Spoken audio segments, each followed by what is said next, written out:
Wait. We'll be live! Hello! Hi, everyone. Higgs Boson is saying, we be live. Hello! Hello. Why do you sound like the Queen of England when you talk like that? Hello. Hello. Wait, I no, haven't heard that that's one not before. the Queen of England. That's Jon Stewart's impression of the Queen of England, not the Queen of England herself. Yeah, how dare you, sir? Yes. So we're going to be doing a Q&A today. We're going to be answering questions. We answer patron questions. We have a lot of patron questions today. So if you want to send us your questions for us to answer during these Q&As, there's a link in the description. You could go to our Patreon and you become a patron. And for as little as $1 a month, we'll just answer your questions every week. And if you prefer to just come talk to us live on air, you could become a YouTube member. And by the end of the Q&A, I post a link on the community tab on our YouTube channel. And people who are YouTube members come and talk to me live on air. So again, just to make it simple, if you're a Patreon, you send us your questions, we answer. If you're a YouTube member, you come and talk to us live on air. Does that make sense? Yes, it does. Okay. Is there any echo? No. Oh, music guy saying audio is good. Cool. We're also starting some questions from members in the live chat. I start one. Susanna started one. So after we answer the Patreon questions, we might also answer some member questions. Oh, My two favorite atheists. That's nice. That's very sweet, Zorgo. Thank you. Oh, and Secular Raid is saying that I like the new time for these streams. Yes, that is a good reminder. Guys, we are rescheduling our Q&As to be one day earlier. So if you were in the Western Hemisphere, the Q&As used to be on Thursdays. They're now on Wednesdays. If you're in the Eastern Hemisphere, they used to be on Fridays. Now they are on Thursdays. So one day earlier, same time. I should post on that in the community tab. But yes, let's dive into it because we have a lot of patron questions today, and a lot of them are very interesting. Oh wait, PK is saying why? I think we like to have a little bit more distance between our streams, so they're not so back to back. So yeah, it's just better for our schedule too. Yeah. So this first patron question is from Higgs Boson. He has a lot of questions today. And so let's get into some Sharia, shall we? Oh, nice. Higgs Boson is asking, does Qatar plan to impose Sharia in FIFA stadiums and probably arrest people who consume alcohol or are caught having premarital sex or gay sex? Will FIFA and its sponsors try to influence Qatar's laws? FIFA has made countries like Brazil and South Africa change its laws before. So, by the way, Higgs Boson, thanks for providing a news source for this question. I love it when people do that for context. Okay, so here's the deal. I did some research on this and I found a lot of people reporting on it, but not a lot of news sources that I find to be very reputable. What I did find was people talking about how Qatar has failed to very explicitly talk about the safety of LGBTQ fans. They use very vague language when asked very specifically about this issue. They refused to use the phrase LGBT. Now, when it comes to this, are they going to impose Sharia in FIFA stadiums? Think of it this way. Sharia is a part of the law in Qatar. So because the stadium is in Qatar, is under Qatari jurisdiction, there will be elements of Sharia in the law. It's part of the law of the land. So obviously the law of the land will apply to this stadium because it's within the country. So it's not like they're imposing Sharia on this stadium. It's like, no, it's already a thing everywhere in the country. And so naturally it's going to be here. In terms of with the arrest for premarital sex, my understanding is that in Qatar, premarital sex is punishable by up to 7 years in jail. Now, I think that might be applicable to anyone in the nation because I was getting Qatar and the UAE confused, where the UAE, people correct me if I'm wrong, actually has kind of a different rule set if you're a national or if you're a foreigner. If you're a foreigner, you still have to deal with some like Islamic type restrictions, but in general, you have way more freedom than an actual Emirati national. So there's like a two-tiered system, and I know that the premarital sex rules for foreigners in the UAE like loosened up because they're trying to liberalize so fast. So I thought that might be the situation in Qatar, but I haven't actually found anything to support that yet. So to my knowledge, I think this might apply to everyone. I think there's a difference between having the laws and enforcing the laws. And if I had to guess, and I'm basing it based on nothing other than just a guess, is that Qatar would not enforce any of these laws because that would be, suicide reputation-wise. I mean, I shouldn't have said that word. YouTube doesn't like that. But anyways, that it would be like Qatar is extremely desperate to put it with their PRs to show a progressive front to the world. And I don't think again, I could be completely wrong about this because I haven't looked into it, but I'm just thinking they're not gonna they're gonna look the other way. I think they're gonna look the other way. They're gonna be, the last thing they would want is news coming out of Qatar, regardless of people, the time that they're trying to show the world and that look at us. The last thing they would want is people got arrested for consuming alcohol or for sex. We were like, okay, stay away from that country. I don't think that's what they want. A few months ago on the news, we talked about how there was a woman who was working for the FIFA World Cup. She got R-worded.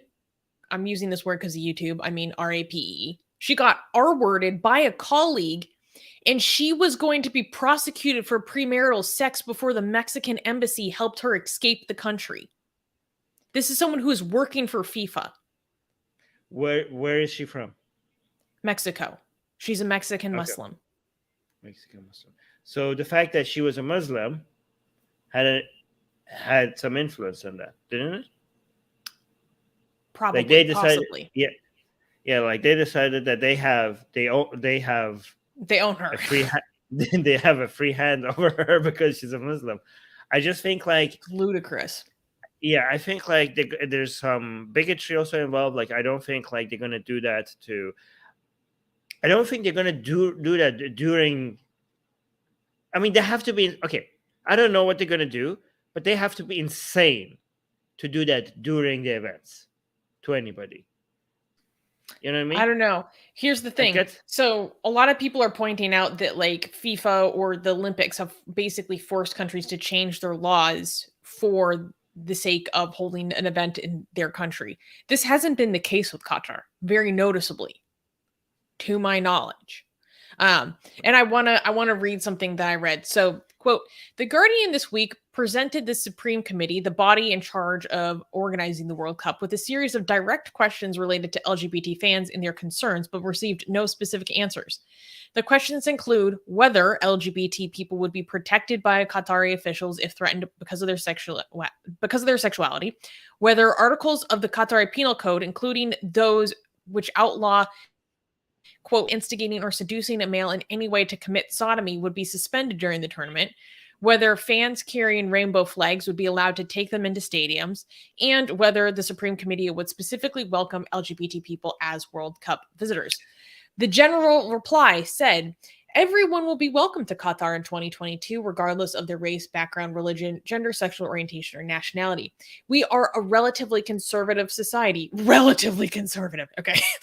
For example, that's true. Relatively.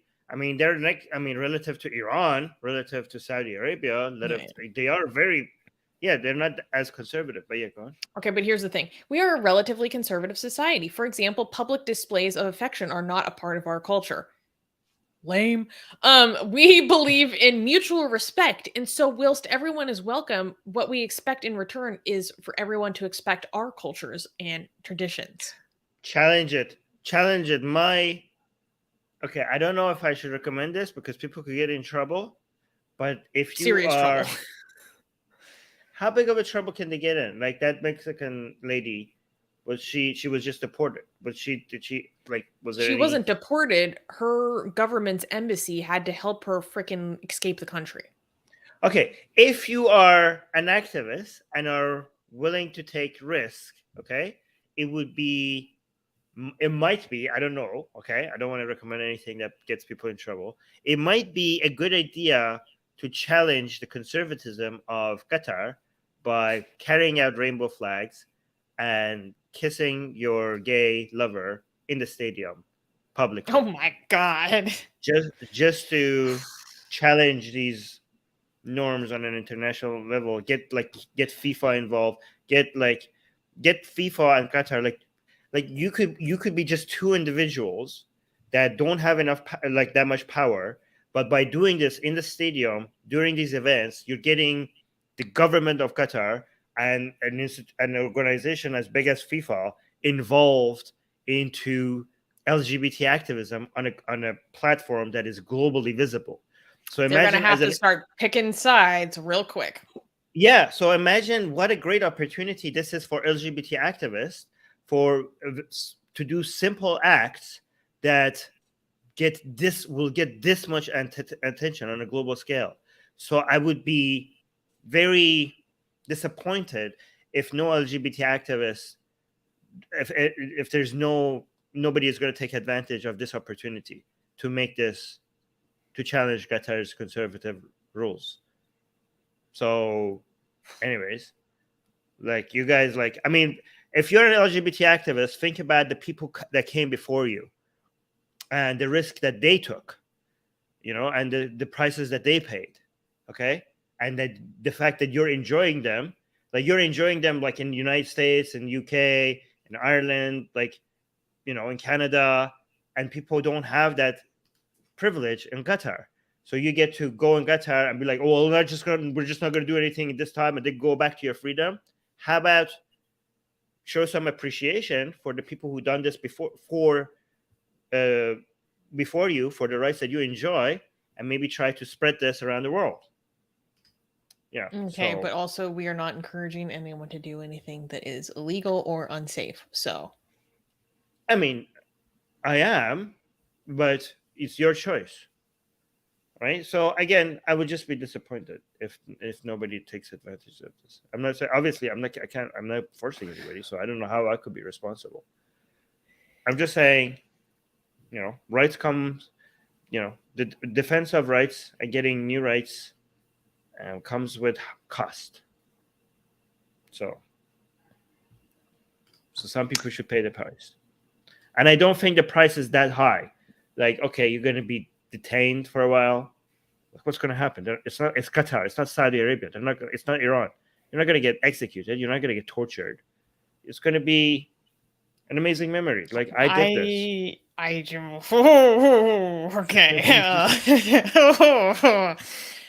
I am taking a much more cautious position. Okay. And I'll we don't know.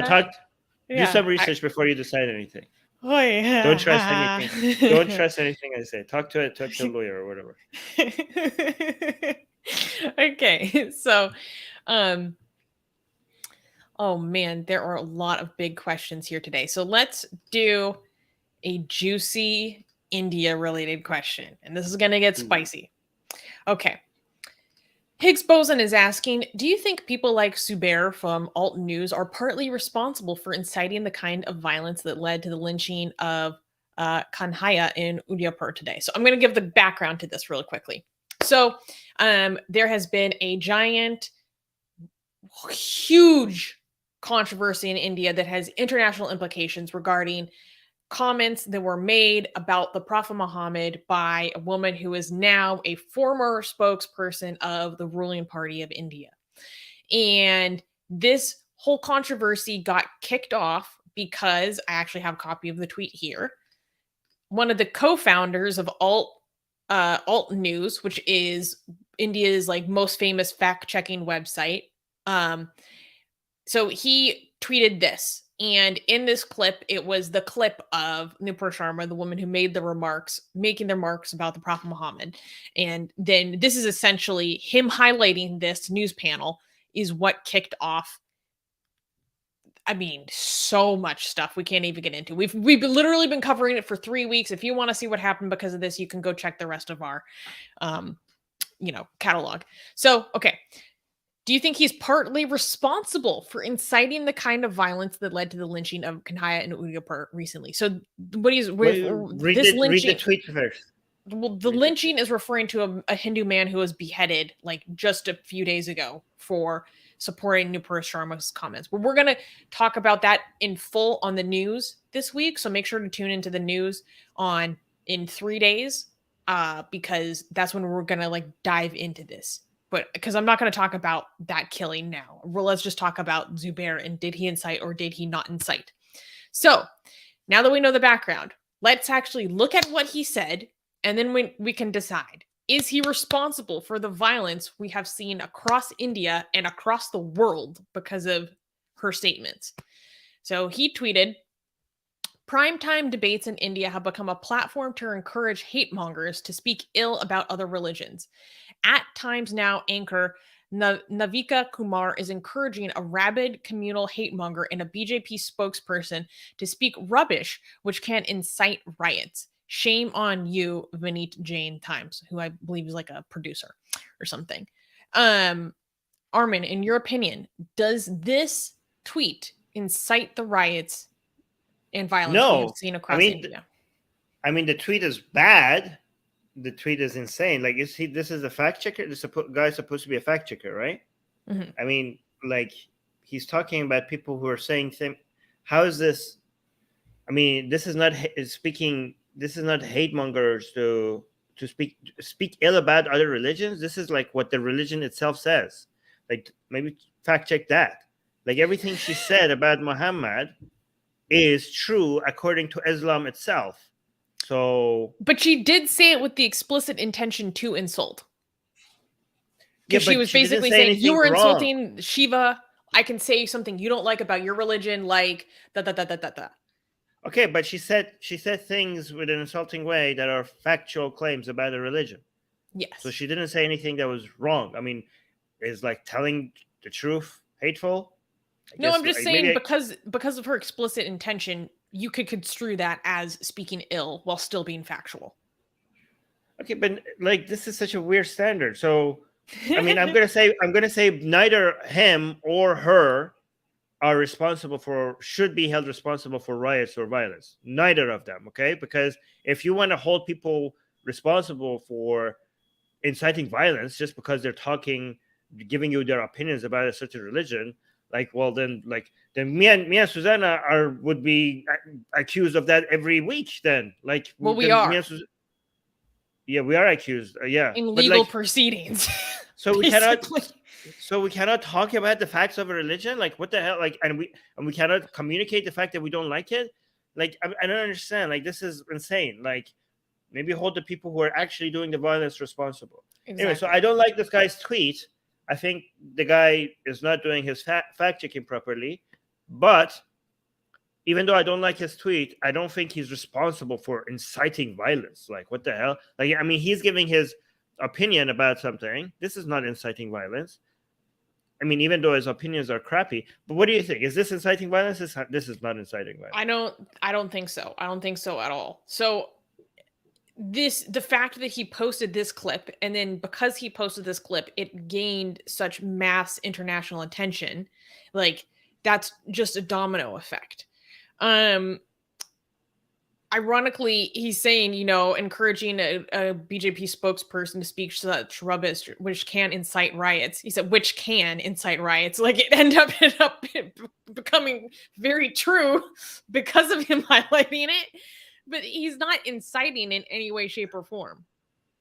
I mean, actually, this is a good point because, like, now he's being held to the same standards, and he should realize how stupid what he said was, right?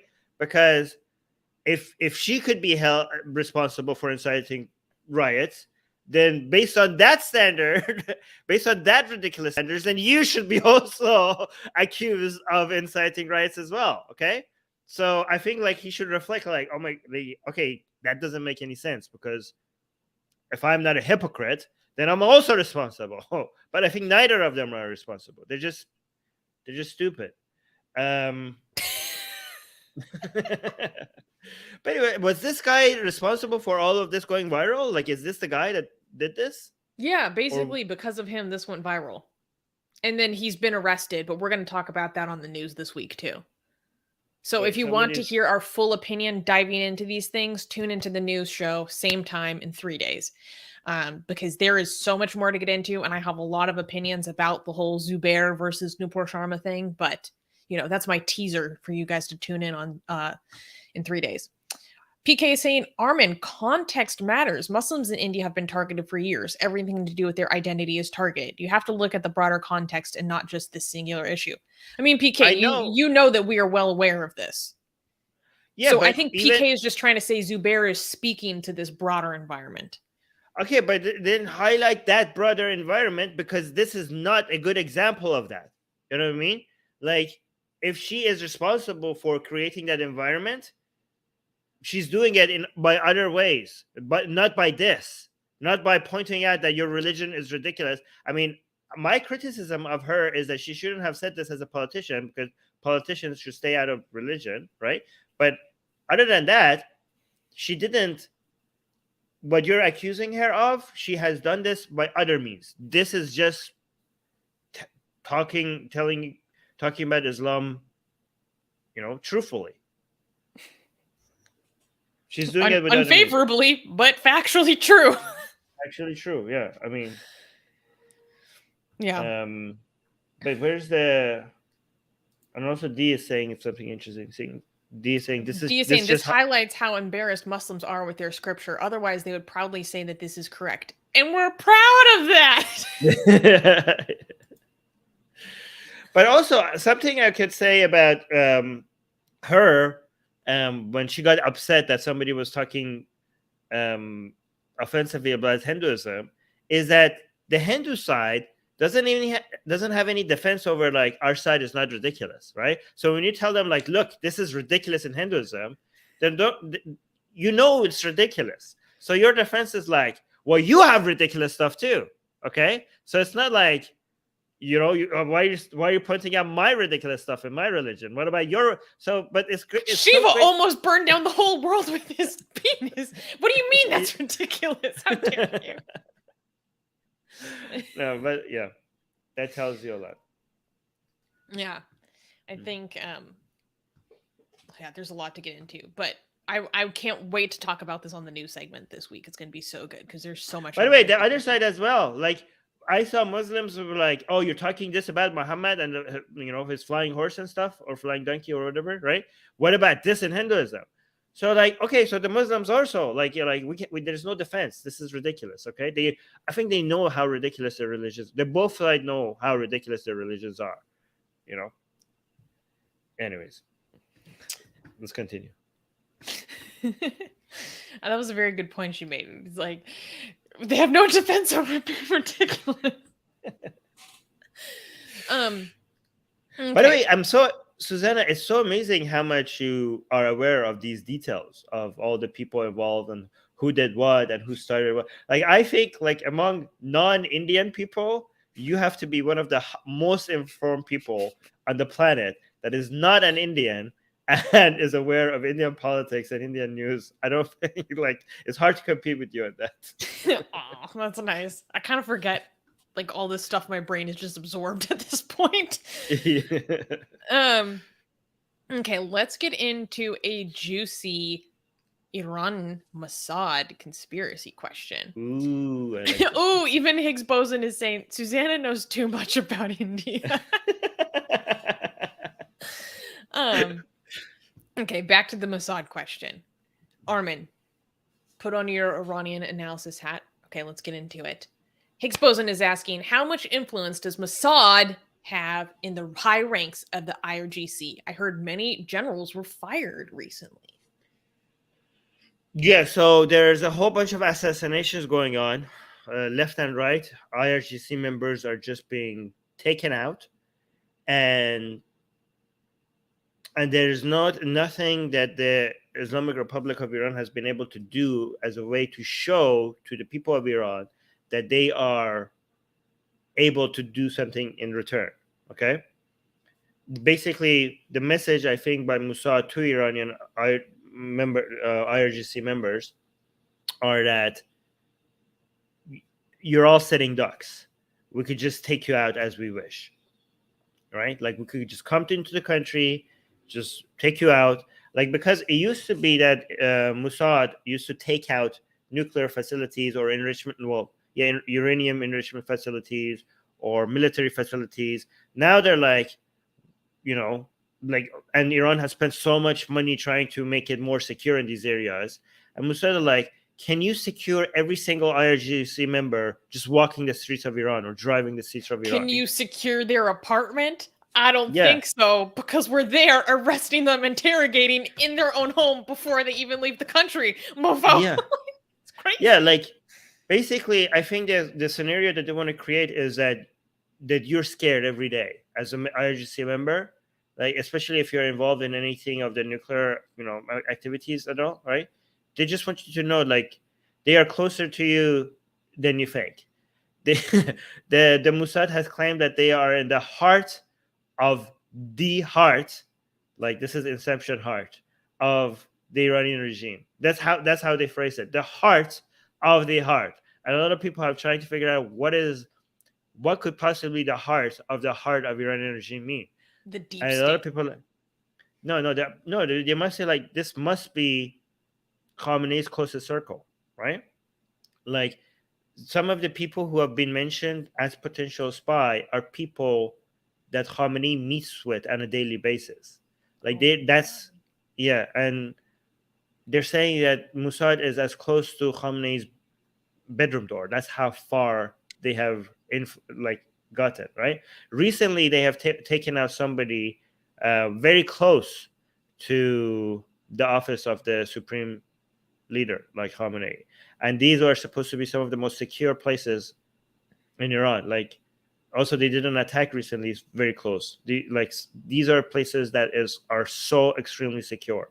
And there were cameras everywhere, right? The security was one of the highest. And they still managed to come in and do their thing and leave.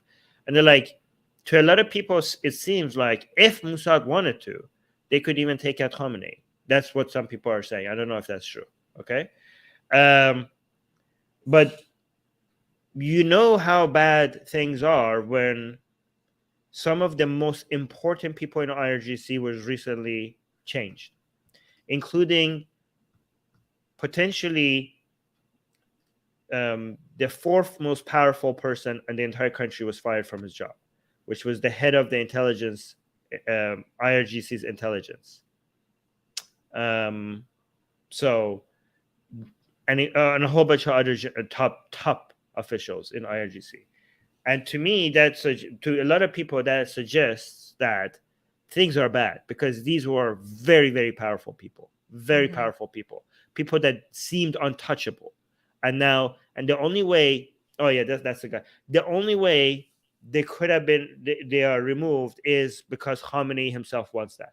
And if Khamenei is doing such a major change, it's signaling to the Iranian people that there must be a lot of failures, right, that Khamenei is not happy with, and there must be an internal civil war happening within IRGC itself. So this is unprecedented. This could be behind the scenes. There might be a fight for power that could redefine the entire future of Iranian regime. Because you have to understand that after Khamenei dies, it might be that the supreme leadership position is not the highest position in the country. The supreme leader position might take a backseat to IRGC. Some people say that it already has taken a backseat, right? Well, maybe not because Khamenei managed to remove a lot of people. But who is in charge at IRGC when Khamenei dies will define the nature of Iranian regime. So, and just in the past week or so, a lot of that change. Okay, so what I found really interesting, I read this article in preparation for this question. And so this guy that was fired, he was the chief of the IRGC's intelligence organization, Hossein Tayyib. And this article touches on this might be more this might be a blow to Mujtaba Khamenei, because they were seen very, very close together. And so there's a whole, because here you can see them together. Here's Mujtaba on the left and Tayyip on the right. Yeah. And this guy, by the way, so Tayyip was above the law. Like, this is a guy that doesn't need any due process to make you disappear. Used to be the guy that doesn't need anything to make you disappear. This is a guy that Ahmadinejad himself was like, this man is too powerful. Wow. Like, Ahmadinejad was like, this guy is above anything. Like, he could do whatever he wants. He could just make a case for anybody. None of the laws apply to him. He just owns it. Just goes and does whatever he deems necessary, right? And nobody could do anything to him, right? And apparently now he's just removed. But he's had a relationship with Mujtaba Khamenei for 30 years. That's insane. The fact that now he's removed. Here's the analysis. Because of this long association, Tayyip's resignation has been read as many as having weakened Mujtaba Khamenei's position. For now, however, this is pure guesswork. Worth noting, no official narrative as to why Tayyip lost his job has yet been issued by an Iranian state media. The speculation is the failure of responding to Mossad. It's all coming together. Yeah, the fact that nothing, Israel has not paid any prices for all the things they're doing to Iran in Iran. For people who don't know, recently they were trying to take out Israeli citizens in Turkey, but Mossad figured it out before it happened, and they warned everybody. A whole bunch of people were arrested by the Turkey police. Turkey's relationship with Iran has been damaged because of this revelation significantly. There was a meeting between Turkish officials and Iranian officials that was canceled because of this. Even to this day, Israel is claiming that still Israelis in Turkey need to leave Turkey immediately. They're not they're still not safe.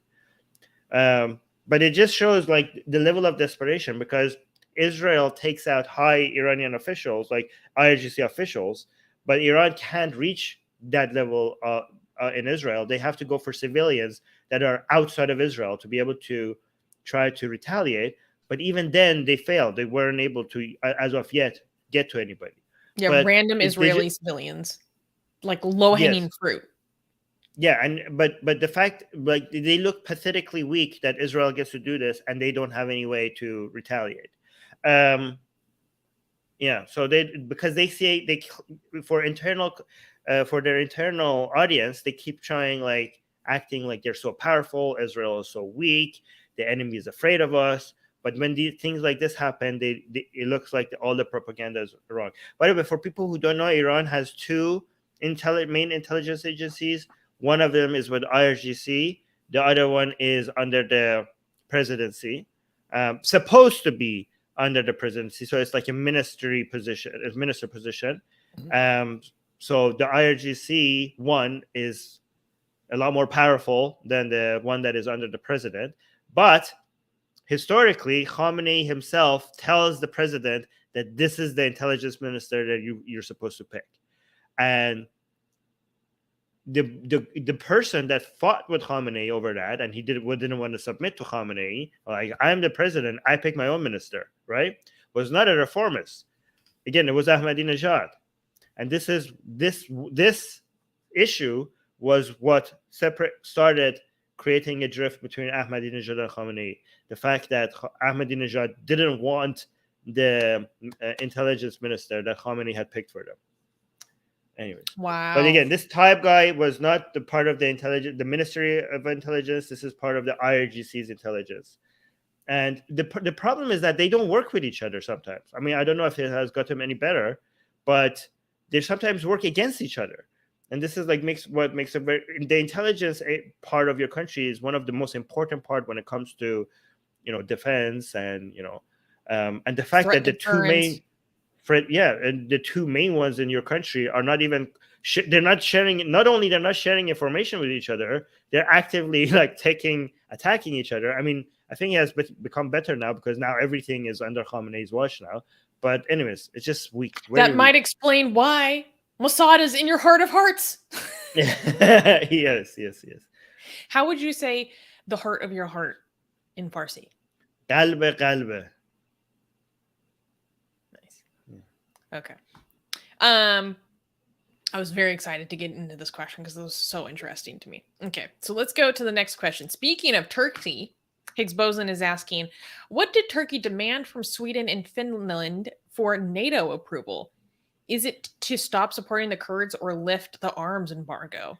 So for those who don't know, there was like 6 weeks of discussions because Turkey was holding up the approval for Sweden and Finland to join NATO, but they just recently gave the okay on some special conditions, and so that's going to move forward. Wait, NATO expansionism. No, this is the context that you have to give is that Finland and Sweden, who wanted to join now because of Putin's actions, want to join NATO, which is really good.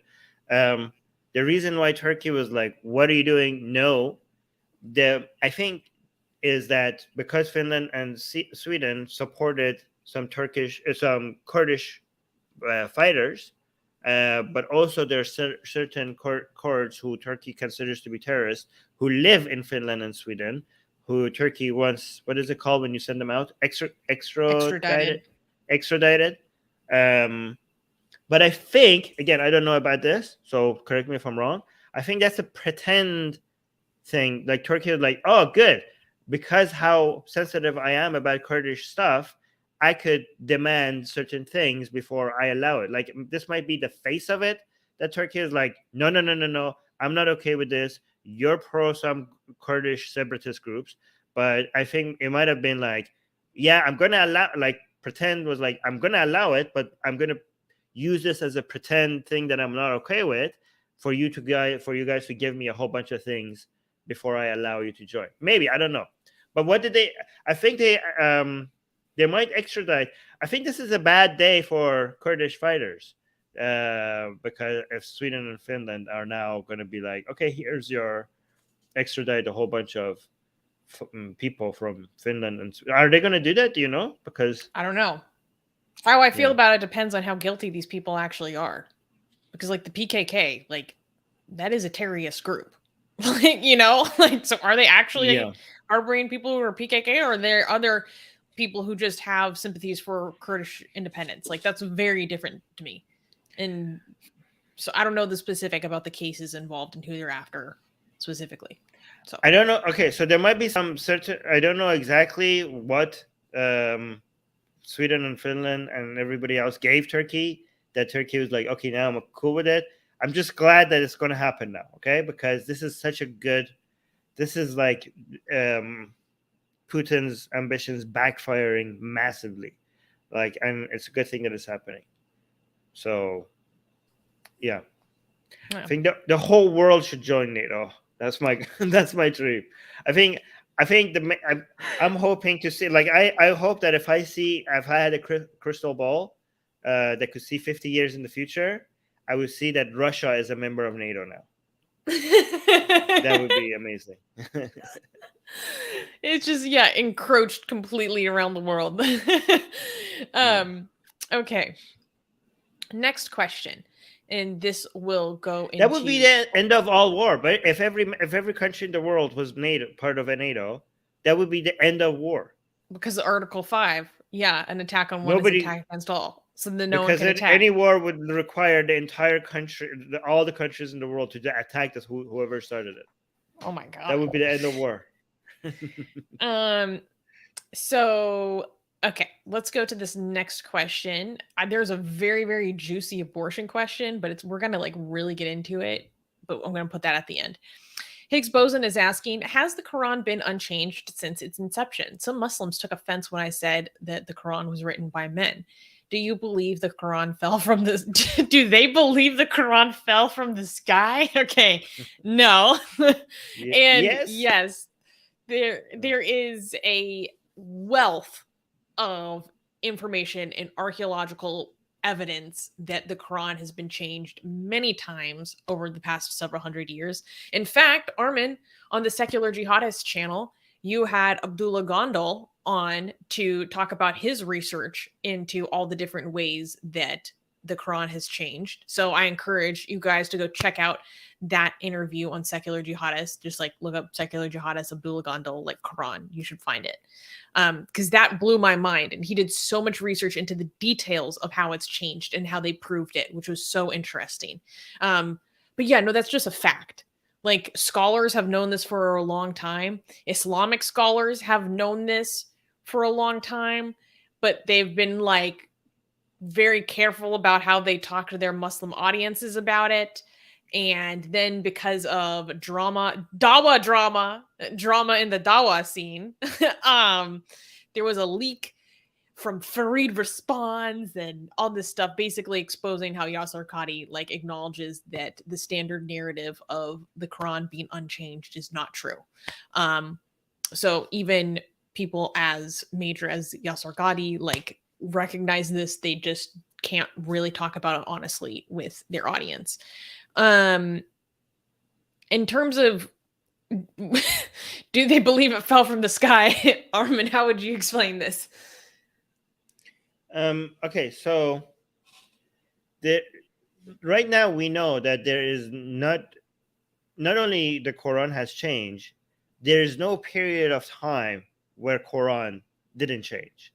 Like, so the Quran has changed, but it's more than that. The Quran has constantly changed. Okay, from the very beginning till now, right? Oh, Susanna has a there we go. Bless you.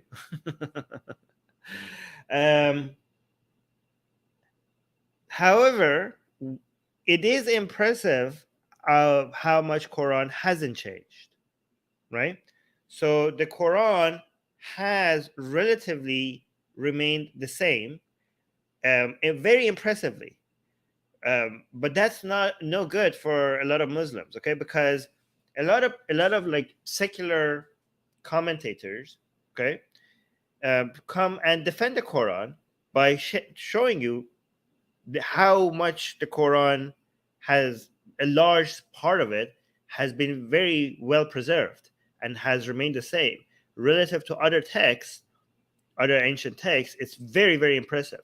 The problem with that is by saying that it has been very well preserved, it has been largely preserved, you are saying that it hasn't been fully preserved. So not only that's not a defense of the preservation of Quran, by a lot of people are like, oh, we're defending the Quran. Look, it has been very well preserved.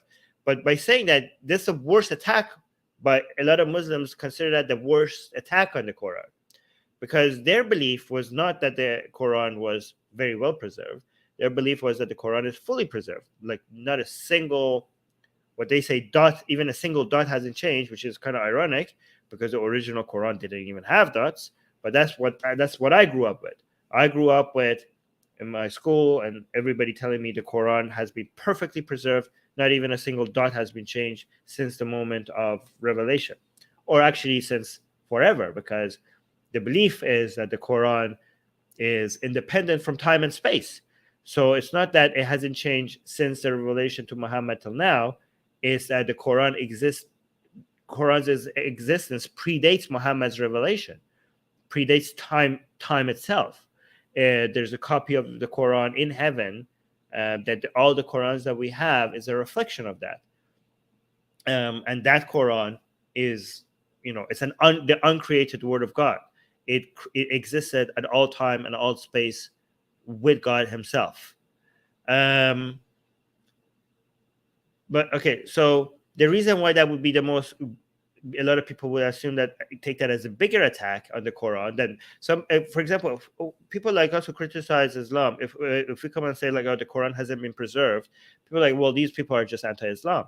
But people who are defending Islam and they say the Quran has been very well preserved, the reason why that's a bigger attack on the Quran is because people could see that these are people who are not anti-Islam. They're even saying something positive about the Quran, but they are admitting that parts of it has been changed. And it's hard not to take them seriously, because they're not even intending to attack the Quran. So they must be telling the truth, because they must be genuine about what they're saying. And coming from them, a lot of people are like, oh my God, so the Quran hasn't been preserved. So the way that you address this among the Muslim community, because I don't know if people understand, like, we grew up with this being claimed as one of the most important miracles of the Quran, being the fact that it was preserved so perfectly. This is what sets the Quran absolutely, not just perfectly, absolutely. This is one of the most important things that sets the Quran apart from the Torah and the Gospels. They're like, unlike those other religions where their holy scripture has constantly been corrupted and changed, Allah has protected the Quran perfectly, right? And now we have to deal with and this is part of the miracle. This is the Quran is the most important miracle in Islam, the most important proof for the existence of God. So if you take this miracle element away from the Quran, for a lot of people, you're left with nothing. You're left with the most important proof of Islam being the true religion, all of a sudden being taken away from you. So the defense of it is that, oh, this is not something new. We always knew this. And that's true. There's Islamic scholars always knew that the Quran has changed. But the Muslims are like, wait a minute, the scholars knew, but for all our lives, we were told nothing has been changing and this is a miracle. And they're like, well, what they actually meant, and then what follows is this has not changed, but that has changed. And this is the recitation has changed. But then when you look into it, you see so many fundamental things about the Quran has changed. And okay, well, if the scholars knew, what was the messaging to the Ummah about this being a miracle that has the fact that Quran has never changed? Why was there a major disconnect? Because of the internet and everything. Now, this was something that the scholars knew and the Ummah, the Muslim community, didn't. And now that gap in knowledge is being closed, and a lot of people are like, why hasn't this been communicated to us? We've been going everywhere telling people oh, the Quran is a miracle, and the proof is that it has never changed. And you're telling us that the scholars already knew that everything has changed for the past 1,200 years. Why did nobody tell us, right? But they're trying to act like this is not a big deal. This doesn't challenge anything about the miracle of the Quran. Talk with the gaslighting. Oh my God. It's not a big deal, you guys. What? No, even I'm no, this is a big deal. This is such a big deal, but because now you can't hide this anymore. This is not something that people could deny that is real. So the acting the miracle part of the Quran was referring to something else, and these changes are not significant, and these changes are not even changes. Some people are trying to even claim that these changes are part of the miracle, because they say look, Quran is communicating the same message in two different messages in two different ways, and that's actually a miracle itself. That over here, if you put the dots over here and here, and put the word over there, it means this. Over here, it means that. But both of those are part of the message, and the fact that both of them were preserved, that's actually a miracle. You guys are just grasping for anything you can, so. But it's a lot of Muslims who are being honest with themselves, they know that this is such a major hole in the narrative that they grew up with. And if this was a lie, what else could be a lie? So this is why this became such a major drop. The revelation of the fact that Quran has been changing throughout Quran's history has been such a major controversy among the Muslim community. Yeah, and there's a lot of infighting over this. We can't even start talking about it. This is a major, major issue. Yeah. Very interesting. Okay. Let's switch it up and go to some questions. Sargo is just reinterpret any flaws to be part of the miracle. Exactly. Genius. Now you're thinking like a theist. Yeah, and also here's the thing though, people are oh, actually it has changed, but the change is part of Allah's plan, and that change has also been preserved, and that's part of the miracle. The question that you should be asking them then are okay, then how would you recognize, if you're saying this is a miracle, tell me what a non-miracle would look like. Tell me what a Quran that is not preserved, what would that look like? If this is actual preservation, then any scenario where the Quran is not preserved, I could also interpret that as a way that the Quran has been preserved. If this is how flexible you are with the definition of preserved means. So challenge them on that. Okay. Speaking of what Allah says is ordained and permissible, Asian American is asking, is lab-grown pork halal? Should former farmers be given government stipends to replace the income they lose to labs? Wait, I don't know. Is it halal? I don't know if the scholars have caught up to this level yet. I think they must have, because I remember even as a kid, Islamic scholars were debating which way you would pray to if you were an astronaut on the moon. So they have been like they actually, this was like they were issuing fatwas and stuff over this. Like they were like, what would we do if we had a Mars colony? How would you pray? What direction? Where would the qibla be? Like how would you decide which?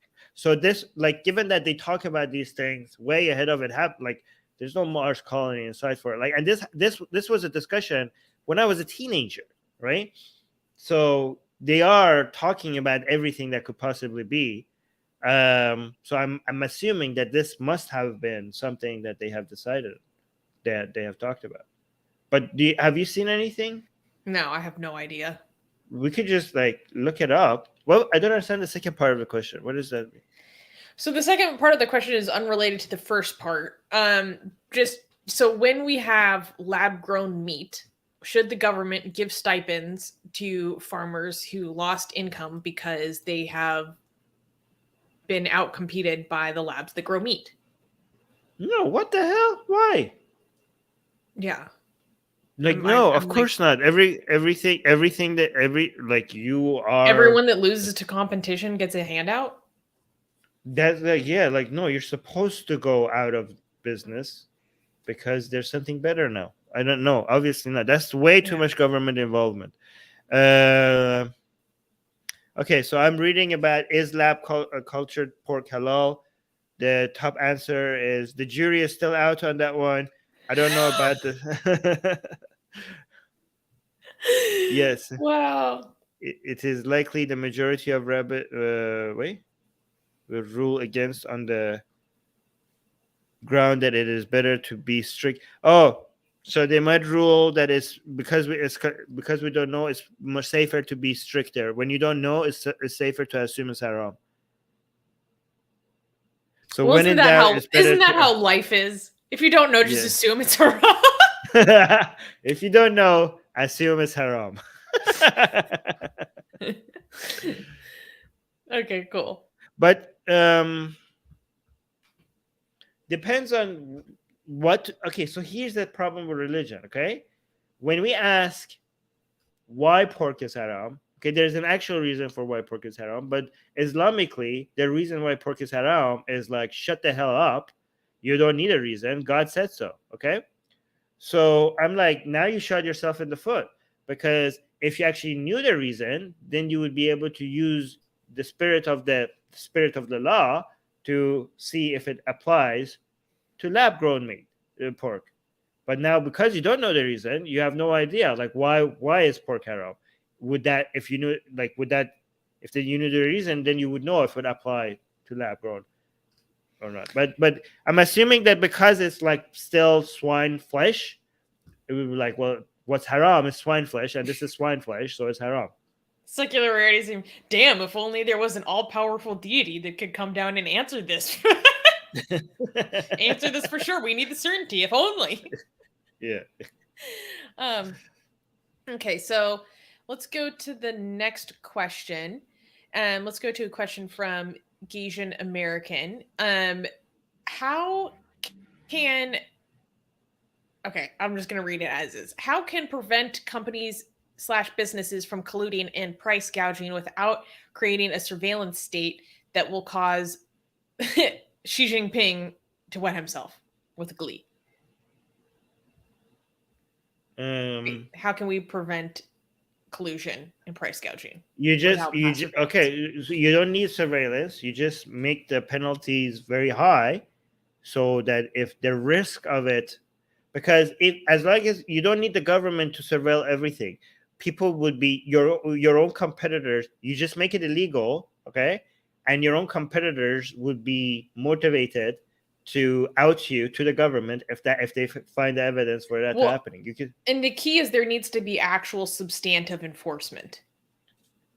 No, like, you don't need to go look for it. You just need to enforce the law.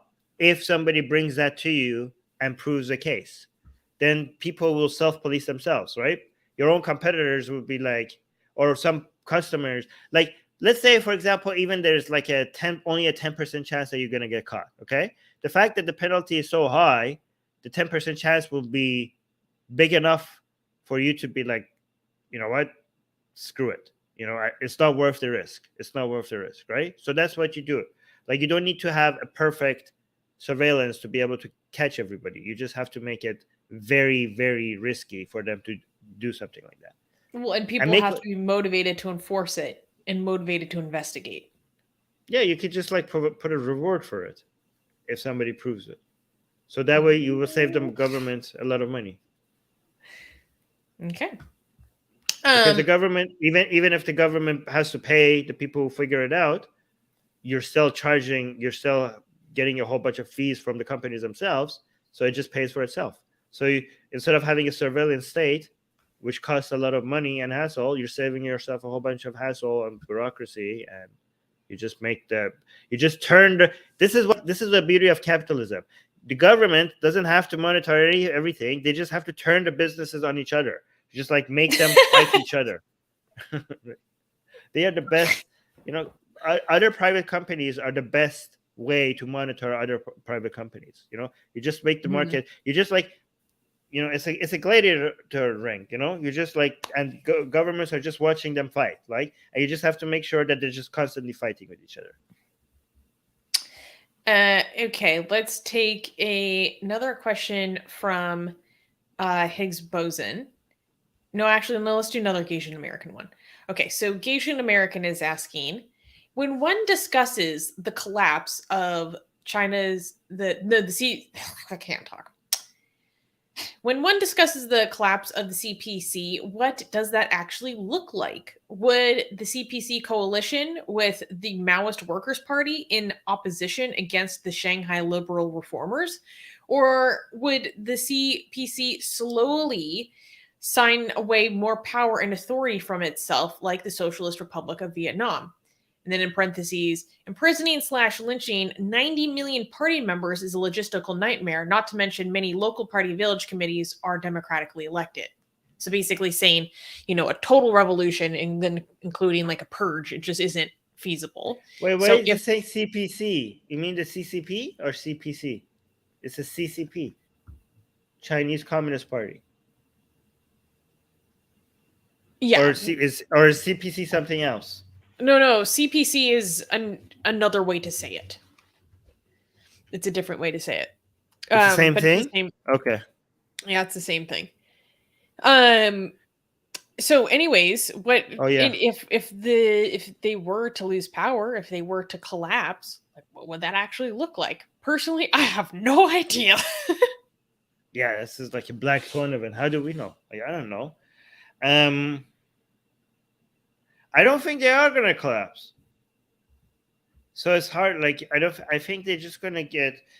I think if there's a major shift in power, it's going to be because they are slowly reforming from within because of so many failures and them adopting new ways, and they're just trying to turn.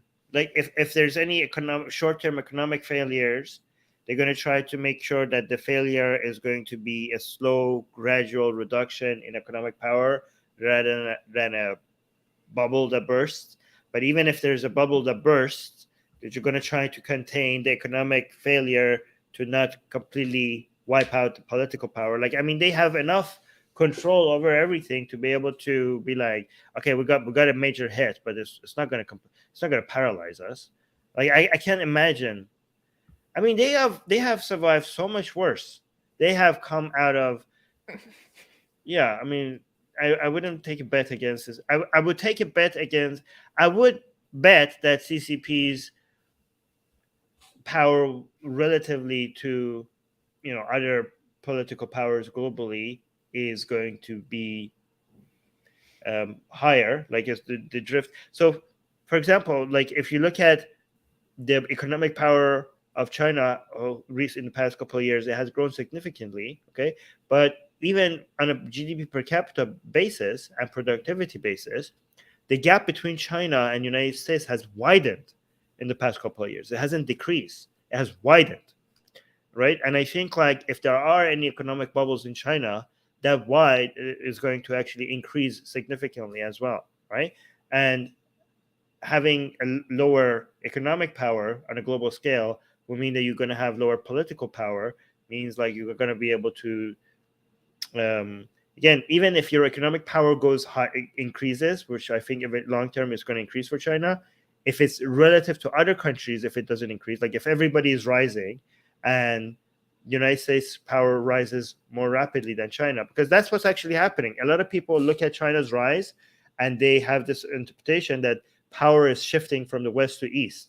But if you actually look at the relative influence, it hasn't been like that. China has had a very impressive rise, but United States power is still increasing, and the gap between them is actually widening. And this is like a misinterpretation that everybody's having. Like in many ways, it's a paper tiger. Like the U.S. economy is so much more efficient.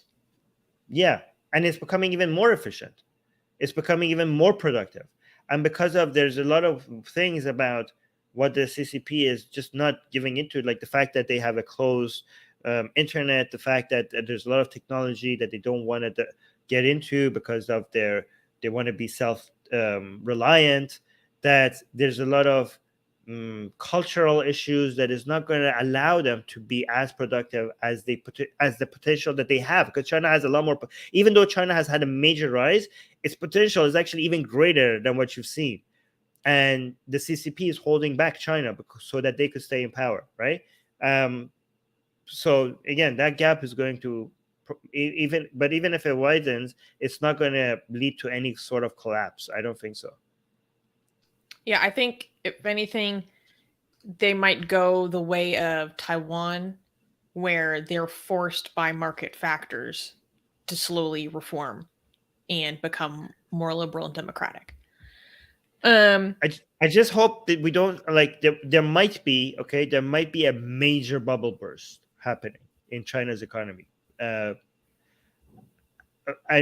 honestly, I'm rooting when it comes to that. I'm actually rooting for CCP to avoid that, because I want this to be an adjustment rather than a burst and bubble, because the whole world will suffer. If you have the real estate market there, it seems like it's like a major bubble, a major asset bubble. If that bursts, I don't know what that's going to mean for the world economy. It's not going to be China that suffers. The whole world is going to suffer. Okay, and it's not just a real estate. There's a major bubbles in China's economy. So for the sake of the world, I'm hoping that they get to like this bubble instead of like going pop. I hope what the CCP is rightfully trying to do is to deflate it slowly. They're like, just like slowly trying to, and that deflation of that bubble means that the economic power of China relatively is going to be less. But that's a good thing, because the bursting of the bubble will hurt everybody, Chinese and non-Chinese people, a lot more. Does that make sense? Oops. Yes, it makes total sense. Yeah. Okay. So let's go to another question from Higgs Boson. He's asking, actually, no. Let's do this question. Will SCOTUS, meaning will the Supreme Court of the United States decision impact the midterm elections? Or will some leftists say the Democrats are weak and then therefore just sit the election out entirely? Honestly, I don't pay attention to domestic politics at all. No. So I'm going to rely on the non-American to explain this to me. I don't think these two are contradictory. I think the decision will get more people to come and vote Democrat, but I don't know if that you will be able to see how much, because even if it's low. Okay, so I think it's more people are going to be terrified about Republicans because of these decisions. They're like, straight up. A lot of the people who didn't vote for Hillary are now being shown like, this is what you get when you did, like, you're like, oh, they're both evil, Hillary and Trump, it doesn't make any difference, so I'm just not going to vote, or just going to vote for third party. Well, you're going to see that the United States is going to pay the price for that indecision for decades to come. Okay, gay rights, trans rights, women rights, so many things, because people feel like, oh, these are the same thing, and they were not the same thing. And I think a lot of people have got the memo, like, okay, you need to get as bad as the Democrats you think, as bad as you think they are. The Republican Party is just evil. Okay, the Democratic Party is maybe incompetent in some ways, but the Republican Many Party ways. is like evil. It's evil. It doesn't. You have to do whatever you can, even if you don't like the Democrats. You have to take them out of power. Okay, but you're saying but see, this is why there's no or here. I think there's an and will some leftists say the Democrats are weak and sit the elections out. Okay, I Yeah, would there hope will that be they've some learned their leftists. lessons based on the consequences of doing that with Hillary. I would hope that people freaking learn their lesson, but unfortunately, they will not. So there will be some people No. that do this. Hopefully less. Yeah, I mean, the question is, will some leftists? Of course, there will be some leftists who will do that, but our hope is that there will be less of them this time. But obviously, there will be some of them that still think like that. Okay, wait, this is hilarious to me in response to me saying I don't know anything about domestic politics. Doorknob Bed is saying Susanna is the Richard Nixon of Atheist Republic. Why? And then Higgs Boson is saying meme on Susanna's knowledge of India versus Susanna's knowledge of the USA. So if you see me cracking up during these segments, it's because I'm laughing at the live chat memeing me. I think Susanna's knowledge of India is here, Iran is over here, and then United States is down here. Oh, it's at the bottom. It's not even a question. No, I don't think that's true though. I think Susanna has, I mean, you've been involved in activism in the United States. I think you have some on the ground experience with that. So yeah, I mean, for me, my knowledge of my city, like San Francisco politics, is higher than my knowledge of national politics. So, like that is in America. That counts. Yeah. Okay. Yeah, but some people are saying I still don't like either side. Well, that's politics. You don't get everything that you want. Okay, you have to go with the best option. Okay, I know you might hate the fact that you're voting for somebody you don't like. Okay, but as you saw, if you don't do that, people will suffer. Okay, a lot of people will suffer. So just do it. Like, I mean, you can't. Guys, the GOP is one of the greatest forces of evil on the planet. Okay, if it takes you voting for Democrats who you don't like to keep them out of power, that's what you must do. Anyways, Higgs Boson is saying Republicans are evil is too much. It's too much to say, Armin. I think you mean like the party. I have platform. to hold. I didn't say Republicans are evil. I say Republican Party is evil. Okay. Did I say Republicans? Go. Yeah. No, Republican. I knew that you meant the party, the platform, etc. Yeah, the Republican Party is a force of evil. It's potentially the greatest force of evil on our planet right now. Oh, yeah. That's actually a big competition. That's a big competition. We got some three major contenders right now. We got some three major contenders for the most evil political party. Yeah.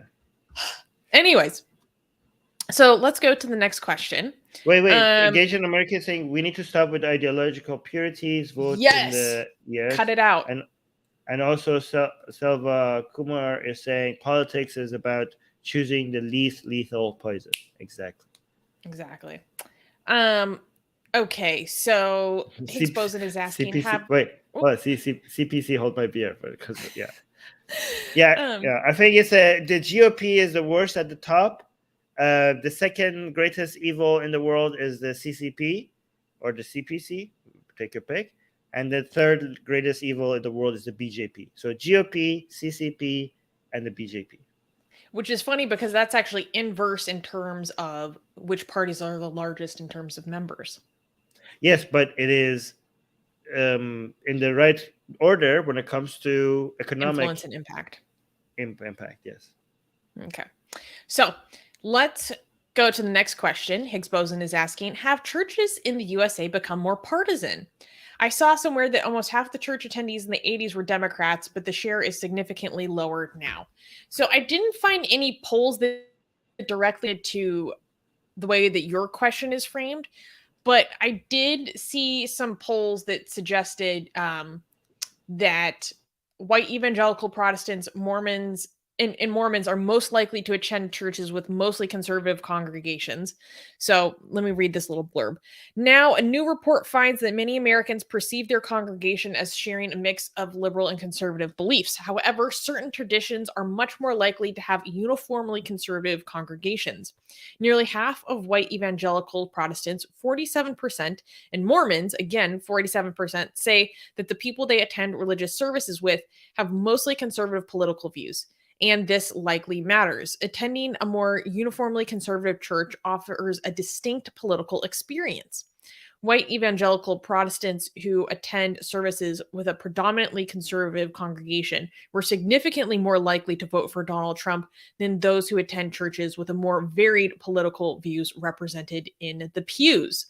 So I've thought that was very interesting. So if you had a predominantly conservative congregation, you were 85% likely to vote for Trump versus if you had a mixed congregation, it was only 69%. And then I was also reading this article about the polarization of churches today, and it was really interesting. So here's a quote. I've been studying religion and religious congregations for 30 years, said Michael O. Emerson, a sociologist at the University of Illinois at Chicago and an author of numerous books on American religion. Quote, this is a level of conflict that I've never seen.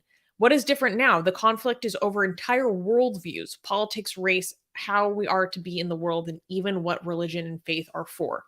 In this article I was reading in Bloomberg, goes on to talk about two like companies or services called House United and Braver Angels that are basically like supposed to help bridge the divide over the, on both sides of the aisle and bring people together. And they said that like half of their clients are churches trying to figure out how to navigate really polarized political conversations with their congregations. So I thought that was really interesting. I couldn't find, this was kind of like the best kind of data or information I can find about this subject. So a lot of people are saying, yes, they are more partisan and they are definitely getting more polarized. That's what a lot of preachers and pastors say as well. It's a major issue that they've had to deal with, made worse over the past 3 years. Well, United States is such a divided country, eh? Yeah. On such fundamental issues. I mean, I guess every country is like that. I don't know. But, yeah. I just, if it keeps going in this direction, the states are going to be so different from each other. Do you know what I mean? Like, it's just gonna, if it keeps going in this direction, we're gonna have like a very ununited states of America, where laws and standards are extremely different from one country to another, from one state to another. One state, but it's going to feel like another country. And this is actually something you have to be worried about, because when you're going across different state lines, you might not know that something that is totally fine where you are and where you grew up is not okay at all in another state. Yeah. So state lines, be careful when you're crossing. But you can freely move between them. So we're going to see people are going to vote with their They're going to vote with their feet. Mm-hmm. Yes, but the problem is that the whole Senate makes everything. Your Senate, it just makes everything so undemocratic. You know what I mean? Yes, 100%. But like we can't have anything in this. Anyways, I don't want to get on that. We can't have nice things. Okay, so let's go to this very. Okay, let's do this. Let's go to this very large question from Asian American. This is too long to even fit on Facebook. So let me pull it up here instead. Okay, can you see this? Should I blow it up bigger? Yes. Okay. Yeah, bigger. Okay. Oops. Wait, let me pull it out. Okay. Yeah, why is it so big? Asian American. These questions are too long. We have an essay. Okay, let's get into it. Asian American says, mathematically speaking, if current property laws exist as they do now for the next several millennia, one person or clan will eventually own a majority of the private land in the United States, creating a class of renters and landowners. Chinese emperors throughout history have had to periodically seize land from ossified aristocrats and redistribute the land among the peasantry to secure their own power base and also to discourage rivals. The current property law in the People's Republic of China is that you have to use land use rights or LURs, but the land itself is held in common trust of the CPC. And it expires after 70 years, at which point you must renew by giving the CPC a massive inheritance tax. Why should landlords be allowed to continue to exist? What do they add to the economy? If current property laws are fine, should one family ever be allowed to own the entire moon and the rest of humanity? You must pay rent to that one family. Or should parts of the moon be held in common trust either by its future residents or a solar system kurultai? I don't know what that last word means. Okay, this question is all over the place. We went from China to property rights to the moon. We're taking communism to the moon. No kidding. I mean, landowners don't have to. Okay, so there's no better system than recognizing people's right to property, including land, to be able to get the results of a healthy economy. Like, you're like, oh, they're not doing anything, so they shouldn't be able to own the land. Like, there's no model that you could introduce that would make things better. You want people to, like, property rights is the foundations of is what capitalism is built upon. You have to respect that. They shouldn't. If you take that away, that the level of government involvement in owning the land will just basically make everything a lot less competitive. It makes the whole balance between supply and demand will be out of whack. The government is like, oh, I own the land, I'll decide who has it for how long. Like, yeah, when does that when has that ever resulted in a positive outcome, right? The reason why you want people to own their lands is because when people make decisions for their own economic interests, the supply and demand models just end up working. The balance will have an equilibrium exactly where it should be. There's no government powerful enough or knowledgeable enough to understand where the prices and the supply and the demand of things ought to be. That's you don't have to make everything fair. You're like, oh, it's not fair, they're not producing everything. Well, this is what gets you the best results. Okay. And don't worry, nobody's gonna own the entire moon. Like saying, like, oh, if we allow this, wouldn't somebody be able to own the entire moon? That's kind of like saying, like, if we allow people to have gay sex, what would happen if everybody just has gay sex, and wouldn't that make us go instinct? Like, well, it's not going to happen. Okay, so you don't have to worry about it. So, like, just because, oh, if we allow it, potentially this could happen and it would be bad. Well, that's not a very highly potential thing. Okay, so don't worry about it. Okay, well, Armin, here's the key question. Why should landlords be allowed to exist? What do they add to the economy? They add by making personal decisions about what's in their best economic interest. They're helping the invisible hand of the market set the proper equilibrium to the balance between supply and demand and prices. That's what they're doing. Something that no government can ever do. But well, not yet. Okay. You don't think that being a landlord in and of itself provides value to the economy beyond that? It does. Well, I mean, if you are a landowner, okay, it's because somebody has made a purchase, okay? And by making a purchase, you're making an investment. Do you know what the value you're providing is? That you're taking risk, okay? So you're making an investment in the means of production, and if it doesn't work out, you're the one who suffers, okay? So, for example, let's say you're a landowner, okay? You buy a land and you turn it into a farm, okay? The people that come to the farm and work, okay, the service that you provided to them is that you decided to take upon the risk to themselves, because if everything fails, they could go get a job, but you just lost all your investment. So they're providing the labor, the investor is providing the risk taking. And your job is to analyze the risk, see if the return is worth the risk. That's what you're doing. You're accepting, you're putting the responsibility of the taking of the risk on your shoulders. That's what the investors' roles are.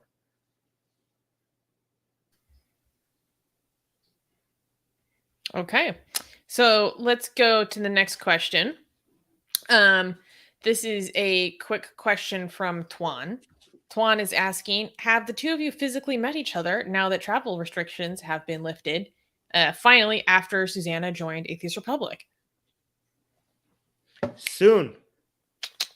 It's happening very soon in Germany. Yes. So that's a good reminder, you guys. Go check out the conference that both of us will be speaking at called Celebrating Dissent 2022, held in Cologne, Germany in August 20th and 21st. I'm very excited. I already know what panel I'm going to be speaking on with some freaking legends.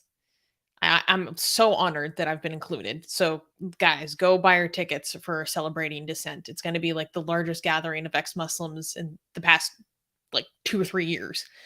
Yeah, super exciting. Super exciting. It's going to be... Where do they go find it? What's the link? What should they search for? I can find a link very quickly. It's just Celebrating Dissent. By the way, Richard Dawkins will be at the event. So yeah. Mariam Namazi will be there. Ali Rizvi. Harris Sultan will be there too, right? Yes. And Nuria? Will Nuria be there? Yes. Okay. I just put the link in the live chat. Here you go. Show it on the screen. I'm so freaking excited. Oh, wait, yeah, I have it up right here. Wait, what is happening? Here. Oh, here we go. There we go. Yay! So keynote speakers like Richard Dawkins, Mariam Namazi, and Saf Haider, who's Raif Badawi's wife, Ibn Warraq. Just absolute, powerhouse lineup here. And yeah, we have so many amazing speakers. I'm so excited. Like so many friends. Yeah, let's just browse really quickly. Is there okay? Oh, that's me. And there's Armin.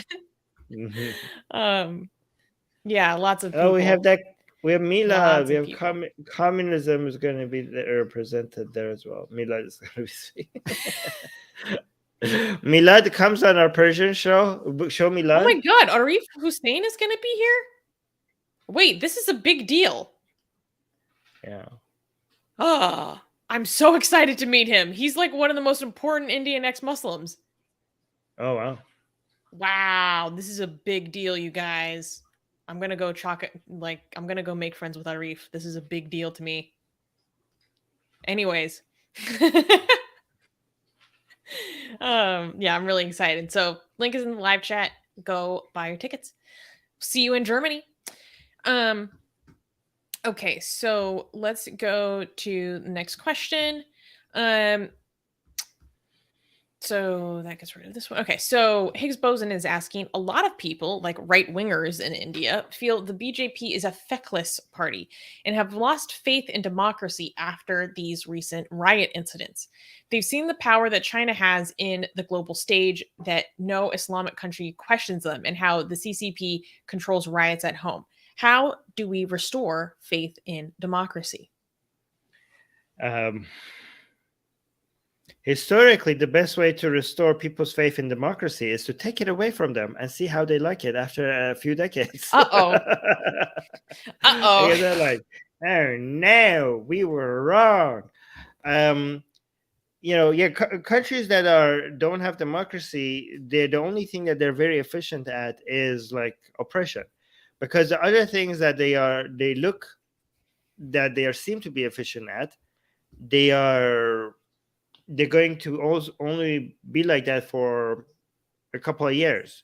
Eventually, fascism is a destructive force. Eventually, True. it will. It's kind of like when you look at like dictatorships and they do impressive things. What you have to compare that to is somebody living a large life because they're putting everything on their credit card. Okay, it looks like they have figured everything's out. It looks like they're living a lavish lifestyle, but it's not gonna last long. Okay. Again, Stalin was also very successful at making it look like he can do impressive things. But again, it was eventually everything breaks apart. Okay, when you have a top-down command economy, you could do very impressive things because everything is in your control. But the fact that everything is in your control rather than the market means that eventually your economy is going to slow down relative to other people. Okay, but in the meantime, while you're on that high, the government gets to do things that democratic governments can't do. Democratic governments cannot like just control their private institutions and get them to all sing the same song that the government wants, or force people to just like do whatever they want. They can't do that, right? So it looks like, oh, the democratic countries' governments look weak compared to these dictators, right? But what you have to do, okay, so other than making people suffer, which I wasn't suggesting, living under a fascist government. Other than that, what you have to do to people is show the long-term results. Short-term results, fascists look impressive. Okay, even Adolf from Germany, he looked very impressive economically. He was doing certain things that people were like, oh my god, this is pretty good for Germany. Well, long-term, it was horrible for Germany, right? But if you look at the countries that are secular democracies and have free markets, okay, you need to get people to zoom out. You need people to not look at not just the past 5 years or 10 years. You need to compare their performances over longer periods of time, because there's a clear, obvious indication that secular democracies and free markets are the way to go when you have a more long-term perspective of what works. I feel like it's kind of ironic that a lot of the right wingers are so upset with the BJP and in terms of how riots are dealt with, because it's kind of like you reap what you sow. Like the BJP has done so much to sow division and discord and communalism within the country, like heightened it to degrees and temperatures that are in terms of recent history, like very extreme. And then, yeah, I just find that very interesting. Like we know someone who's a Hindutva supporter, who's a BJP supporter, who's like, yeah, I'm trying to leave the country. It's not safe here anymore. I'm like, but the party that you love so much that you advocate for is the one in power. Like, does that not, I don't know, does that not stand out to you at all? Because that stands out to me. Like, well, maybe he says it's not safe anymore because of like the Muslim population. Maybe that's their view, not because of BJP. No, I remember it was in relation to like just the right wing violence, basically.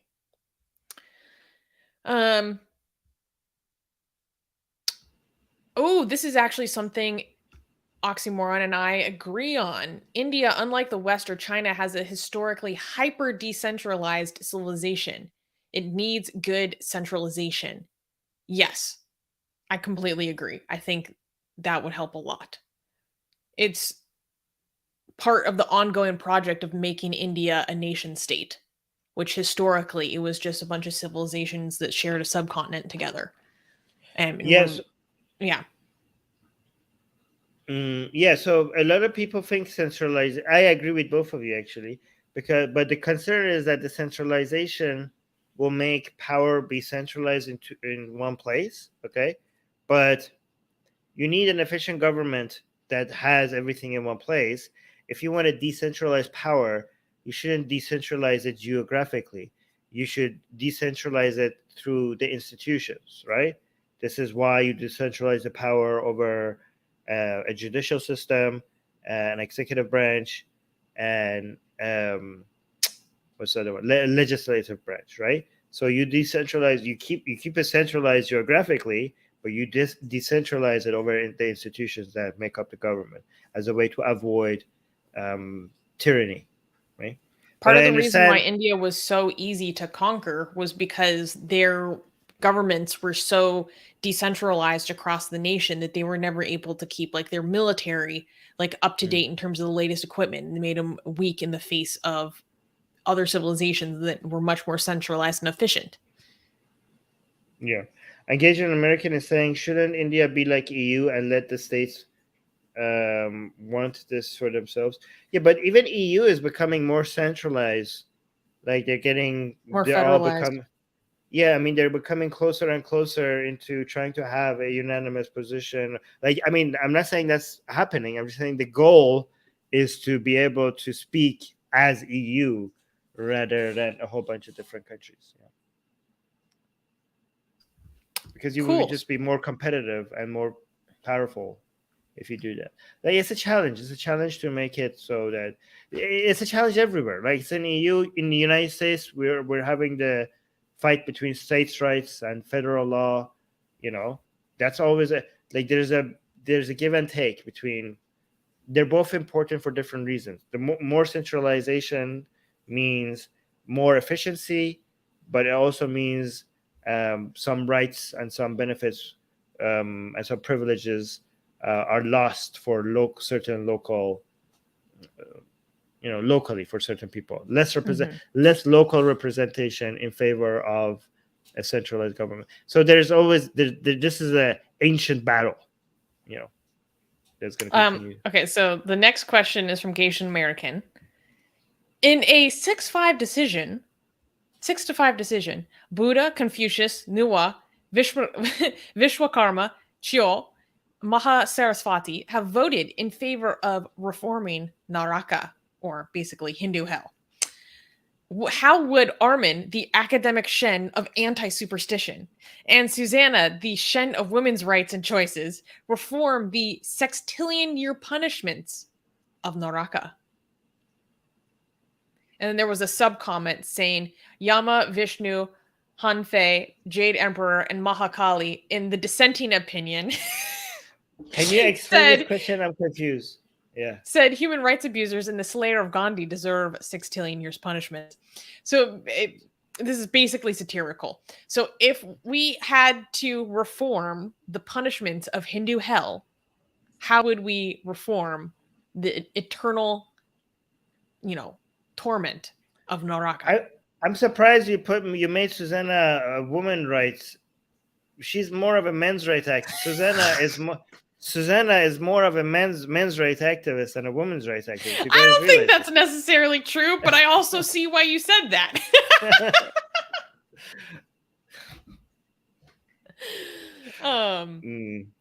Yeah. Okay. So, do you side with Mahakali in the dissenting opinion, saying that human rights abusers deserve sextillion years of punishment, or would you reform the punishments of hell? What's the purpose of the punishment? There's no after. Oh, actually, there is an after in Hindu hell. There's reincarnation. You get punished, and then you sent back. Yama will decide. What is the purpose of the punishment? What's the purpose of the punishment? It doesn't serve any purpose. Well, to provide a sense of to karmic justice, to balance and sustain order and harmony in the universe. People maintain are being tortured. Dharma. Okay, but again, none of that makes any sense to me. People are being tortured for the sake of us feeling better about how fair the world is. I'd rather us being uncomfortable about fairness than people being tortured. If you're tortured, it's not eternal torment. It does end. It does end. Still, it serves no purpose, years. Especially given that people don't remember it. If people remember it, maybe they'll be like, oh, they're not going to do any more evil because they were tortured, and now they recognize that they shouldn't do evil because hell. Okay, but you just you try to teach them a lesson, and then once they learn the lesson, you wipe out their memories. So what was the purpose of torturing them? You just someone's sick desire to see people tortured. It doesn't make any sense. Any form of punishment that is designed for us, are satisfying our desire for revenge or justice is wrong. If there is ever a punishment is justified, it has to make sense in prevention of evil. Like if your punishment does not prevent an evil greater than the punishment itself, then you should not have the punishment, because your desire of seeing people suffer because of what they did is not that important compared to the suffering itself. Good point. Asian American is saying, I will make recommendation to the celestial bureaucracy. Thank you. Oh my gosh. I like our designations of what kind of positions we have. That was very interesting. And he gave us like how you say it in Chinese characters too. That reminds me, Asian American, can you please make calligraphy of Atheist Republic? Like however you say Atheist Republic, can you do calligraphy of that, please? And thank you, and send it to me. Thank you. Doorknob hit is like, is this a BDSM torture is its own reward? Wait, what? Okay, so let's go to the last patron question. I saved the biggest and most intense one for last. Ooh. Oh boy. And I did some research on this. What period during pregnancy do you consider a fetus to be alive? Do you think abortion ban exceptions to RAPE and incest make logical sense? So personally, I mean, okay, alive is a loaded term. Like I think of it more as like in terms of what point do you have like rights.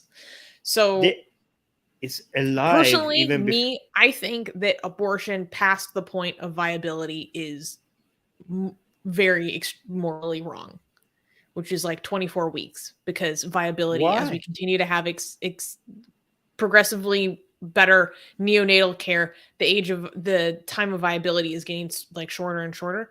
Why does it matter? Because I feel like if that fetus has the physical capabilities to sustain itself outside of the womb, then that is a person that can like continue to live and thrive. Like that feels much more like legit murder to me than okay, but what's the logic before it could survive outside the womb? Other than the feeling, like who cares if it's viable or not? It's not self-aware. Why should we grant personhood based on viability? Well, I know, but that your line of reasoning is why you like hypothetically, this is a big hypothetical, are okay with infanticide in certain hypothetical circumstances. I'm not. You okay, are, first because of all, children aren't self-aware for this first several years of life. Yeah, but who cares about the children? The parents love the child, so we care about the parents. That's the asterisk on the hypothetical.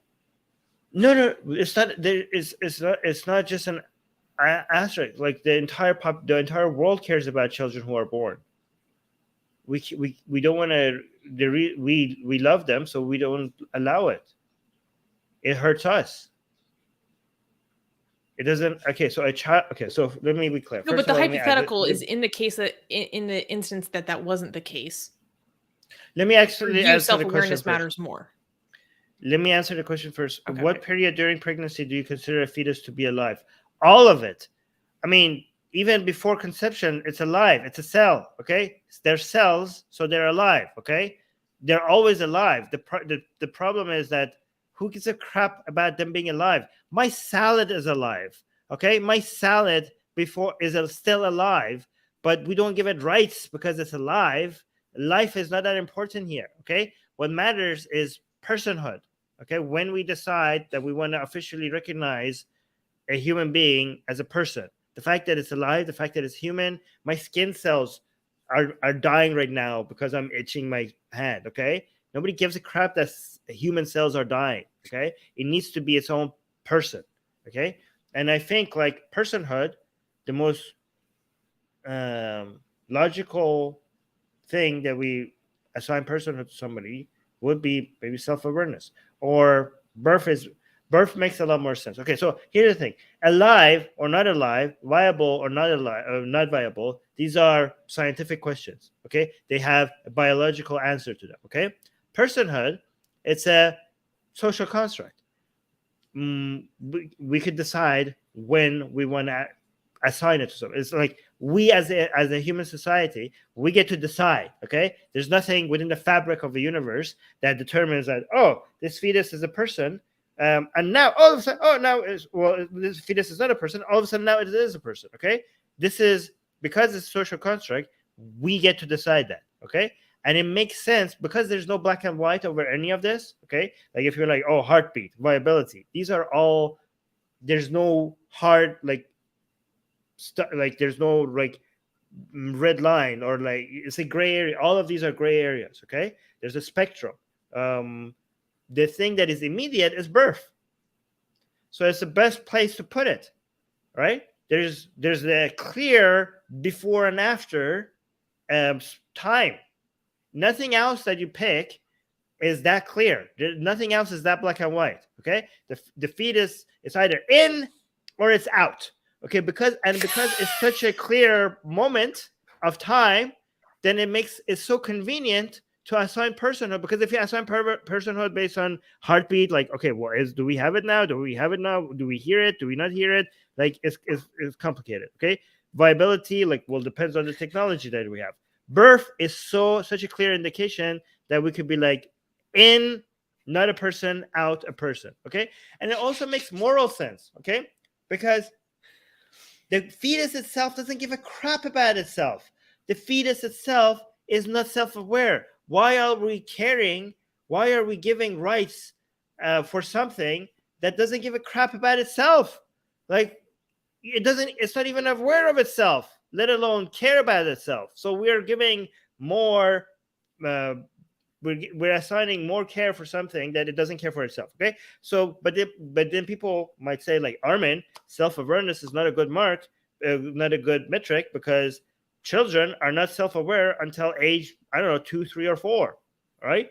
So if you're saying like personhood should be dependent on self-awareness, then you are okay with not having any rights, including right to life, for a 1-year-old, even after birth. I'm like, no, because morality is not just based on the baby. Morality is based on everybody. Okay, like based on what everybody cares about. Okay, and we care about born babies. The parents care about born babies. So if you kill a born baby, not only the parents suffer, the entire society is shocked of the mere suggestion of it. So we don't like that. We don't like to have a world where you could just kill 1-year-olds. So because of the damage to us, we do it by birth. There's a huge gap between a fetus that is inside when it comes to our emotional investment in that fetus to one that is born. Like, you can see the shock and the trauma that the society of humans would experience by killing a 1-year-old baby is astronomically higher than an abortion. So it seems like both from an emotional perspective and both from a clear moment in time that is convenient perspective, before and after birth makes the absolute amount of sense. That's the time that it should be at. The way you said it's either in or it's out made me laugh so hard for some reason. Okay, do you support abortion in the 3rd trimester? For purely the mother's own desire, no fetal abnormalities. That's like, personally, I don't support that at all. I think that's insane. Okay, but here's the thing: you don't have to do it. I'm just saying. I'm saying, like, okay. So, for example, somebody is saying, wait, really quickly. Do you know that opinion is in the extreme minority? Because I was looking at the polling of this in Americans, and people who support abortion in the 3rd trimester to be completely legal for any reason is in the extreme minority. This idea that most Americans support abortions full stop is actually not necessarily true. It's highly dependent on how far... American support for abortions on either side of the aisle is highly dependent upon when in the pregnancy it occurs. Most people support legalizing abortion in the 1st trimester. Into the 2nd trimester, less people start to support it. More people start to say it should be illegal. More people start to say it should only be allowed in certain circumstances where it's medically necessary for fetal abnormality. By the time it reaches 3rd trimester, there is a very few people who think that it should be legal in any and all circumstances. You know what So- that means? Go ahead. That means that they're dumber than me. Okay, it's not like, obviously. I mean, this is not the opinion will not become right just because the majority of people support it. Okay, they're wrong. Okay, if majority of people are thinking this way, they're wrong. Okay, I mean, why do we? So Mirjala is saying, so an hour before delivery the baby can be killed. Yeah, why not? Tell me why not. Somebody explain to me why not. Because basically that fetus is completely viable to live on its own as its own person. It just hasn't left the womb yet, but it could if it was outside of the womb. Okay, so if our adequate technology, neonatal care. so as our technology advances, therefore we that will apply to a lot earlier if we keep going that way.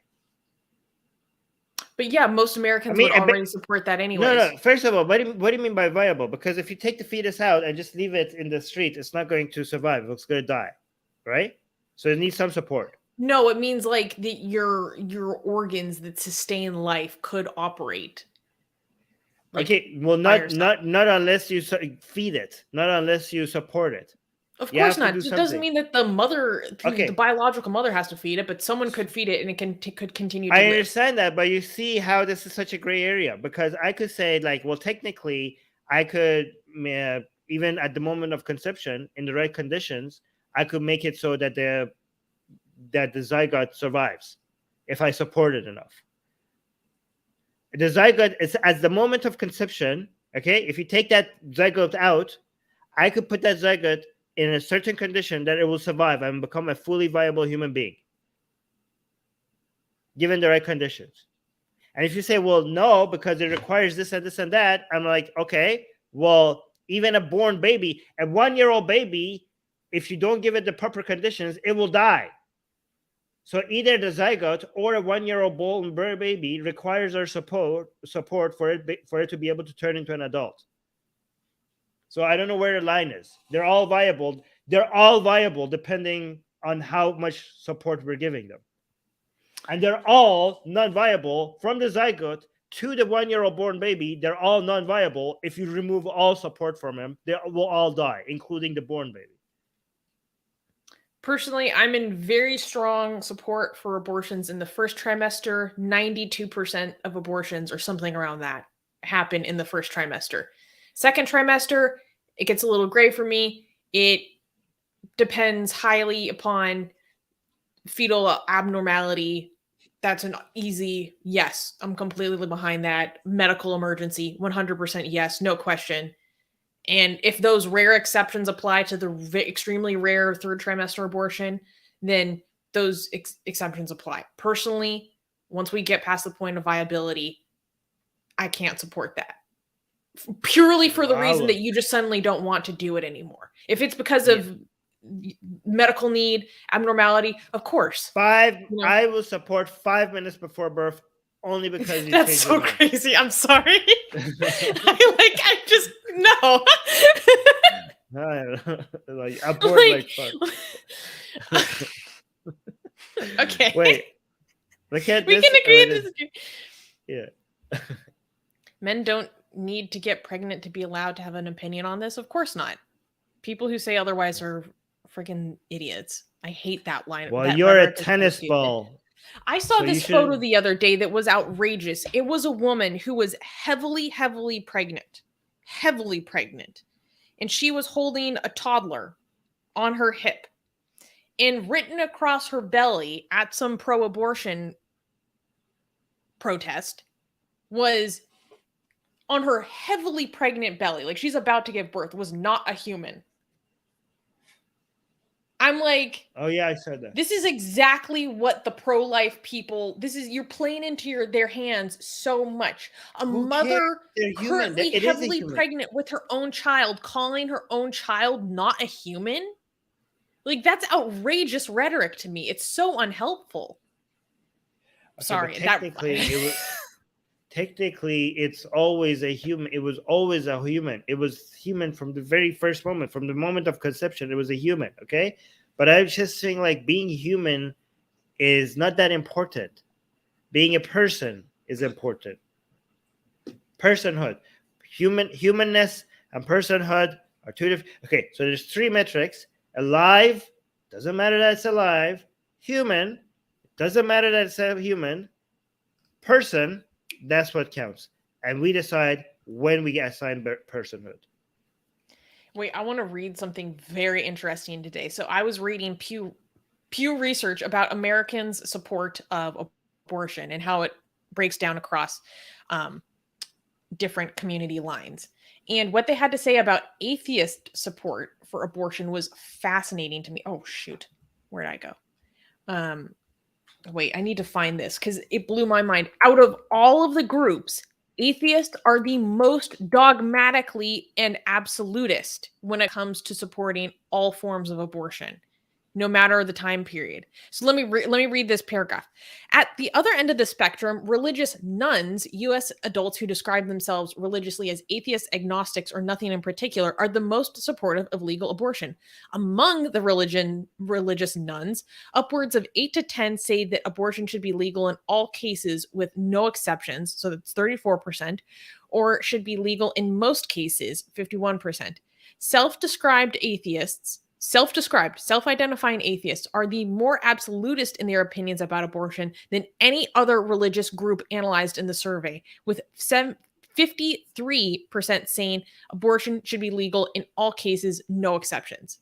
That was interesting to me, but also concerning that we're this absolutist about this, because also that's not that legal in all cases, no exceptions. That's an absolutist position that I do not support. Like, that's too extreme. Okay, but the people who don't support this position, they saying we're dogmatic, okay? But dogmatic, you would be dogmatic if you don't have a reason for it, and you're just saying it because, like, with no arguments, with no reasoning. But the people who are against us, they're like, well, they're the ones who are being dogmatic because we're like, this is the reason why I support this position. And they're like, well, the people who are saying that, no, this is wrong, they're like, I just don't like it. I'm like, why should abortion at this stage be illegal? And like, because I don't like it. I don't like to think That's about not what that I being said. illegal. I said it's about viability for me. Okay. I know, but why? To be able to survive outside the womb, like, you have the ability to be your own person at that point. And it's not because, if someone put you on the freaking sidewalk, you die. That would be any infant, even if you came out the womb. Like, that's my point. That's why I'm saying that's not a good metric because anyways, I'm just saying that's not a good metric because it's just like I could come up with so many examples for why that's not a good metric. But I don't want to. I just thought it was so interesting that there aren't any religious groups that are absolutist in the majority towards one opinion as self-described atheists. That stood out to me. That was very interesting. Yeah, because the right position is the absolute position. But anyway, I'm saying that but I understand why they're calling it absolute, but I don't agree with the fact that they're calling it dogmatic because that was me saying it's dogmatic. They're not saying that. Okay, well, shut up. Why are you calling me dogmatic? I have my reasons. Even if it's wrong, I have my reasons. Like, I gave you the reasons. The fact that you would support abortion up to 5 minutes before birth is just completely untenable to me. Okay, well, there's a difference between it being tenable or the right thing to do. Like, I just think like this would be the right way for things, the right way to have the laws, right? I'm not saying I know it's not possible. Okay, I'm just because it's not possible given the society that we live in, we should just push for it to get as close to that as possible. I know it's not possible to get all the way, but the closer we get, the better. And again, if people who don't want, who are like, it's still the mother's choice. Like, if you're like, I don't want to do that to, like, oh, this is too late, I don't want to have abortion. Guess what? I'm not advocating for forced abortions, right? You get to not, if you think like, if you're uncomfortable with having an abortion that late, well, you're not forced to. Just don't have the abortion. I just don't understand why, if somebody else is uncomfortable about it, why are they saying that they should stop other mothers from doing it? Like, okay, you're uncomfortable about it. She's obviously not. The person that wants to have this abortion this late, she's not uncomfortable about it. Why is other people's discomfort has to be turn into a law for other mothers? Yeah, that's a good point. What was interesting about this Pew research was then they also asked people, okay, so you think it should be illegal at some point along the term of the pregnancy. Okay, so if it's illegal, then that means that there should be punishment. What do you think the punishment would be? And there was a lot of very varied responses on that. Most people said, I shouldn't say most. Some people said like, oh, she should face like actual criminal punishment. Some people said, oh, just fines. Oh, there shouldn't be any punishment for the mothers, but there should be punishment for the people who do the abortion. That I thought that was very interesting as well.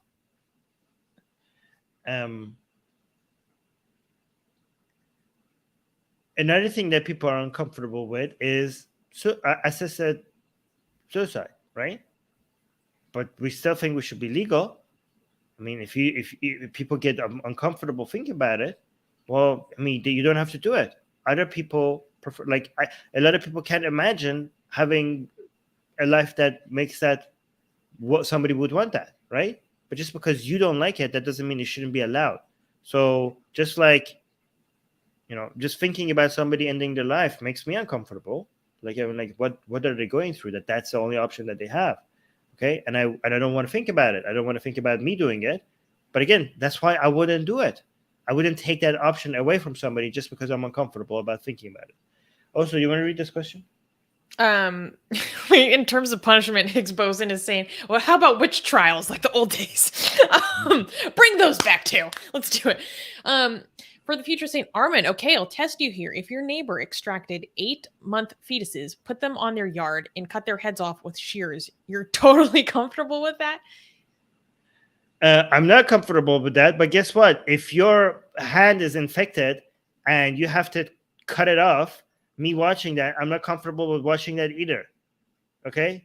Like, you're saying, like, I don't understand. First of all, why would you do that? You wouldn't, just because you're not comfortable with watching something or thinking about something, that doesn't mean abortion should be legal. Okay? So, for example, let's say my hand is infected, okay, and you want to cut it off. To me, watching that's gruesome, okay? But let's say the hand is cut off, okay? Would you be comfortable with all of a sudden, like, holding the hand and, like, I don't know, playing with it, like doing helicopters with it, okay? Like, obviously that's traumatic to look at. Like, I don't like, what are you doing with that someone's hand? And you're just like spinning it around, okay?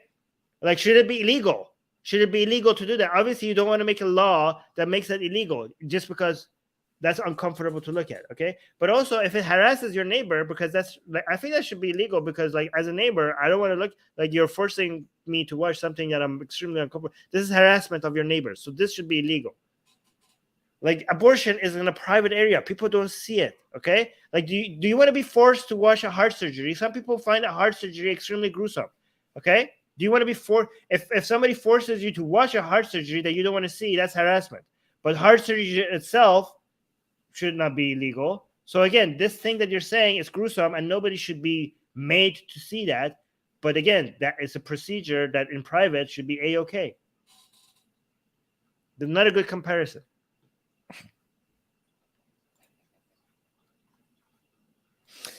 Okay, so that was the end of our patron questions. Guys, if you want your questions answered on our show, please consider supporting the Atheist Republic. You can become a patron. Link in the description below. We will answer your questions in detail, research them before the live show, which is now every Wednesday if you live in North America.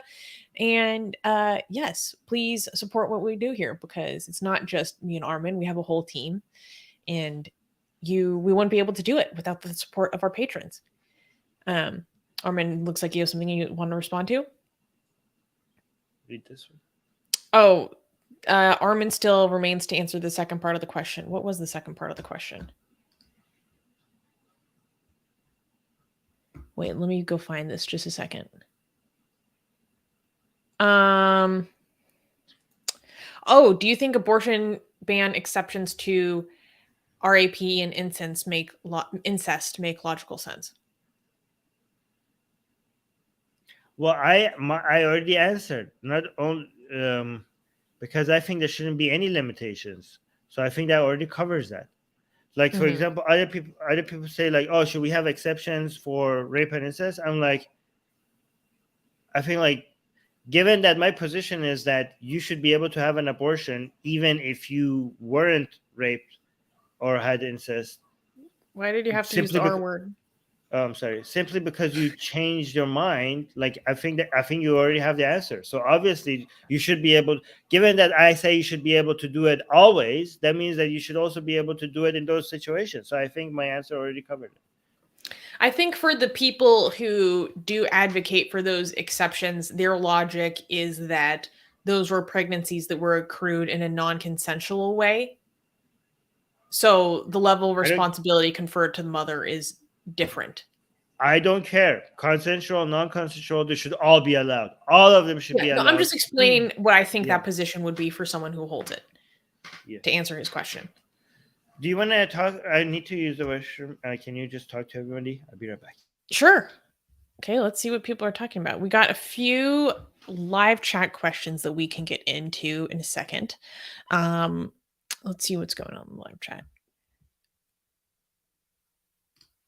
Randolph is saying, I advocate for abortion as a free choice by the pregnant person at any time during the pregnancy without having to justify their decision to anyone.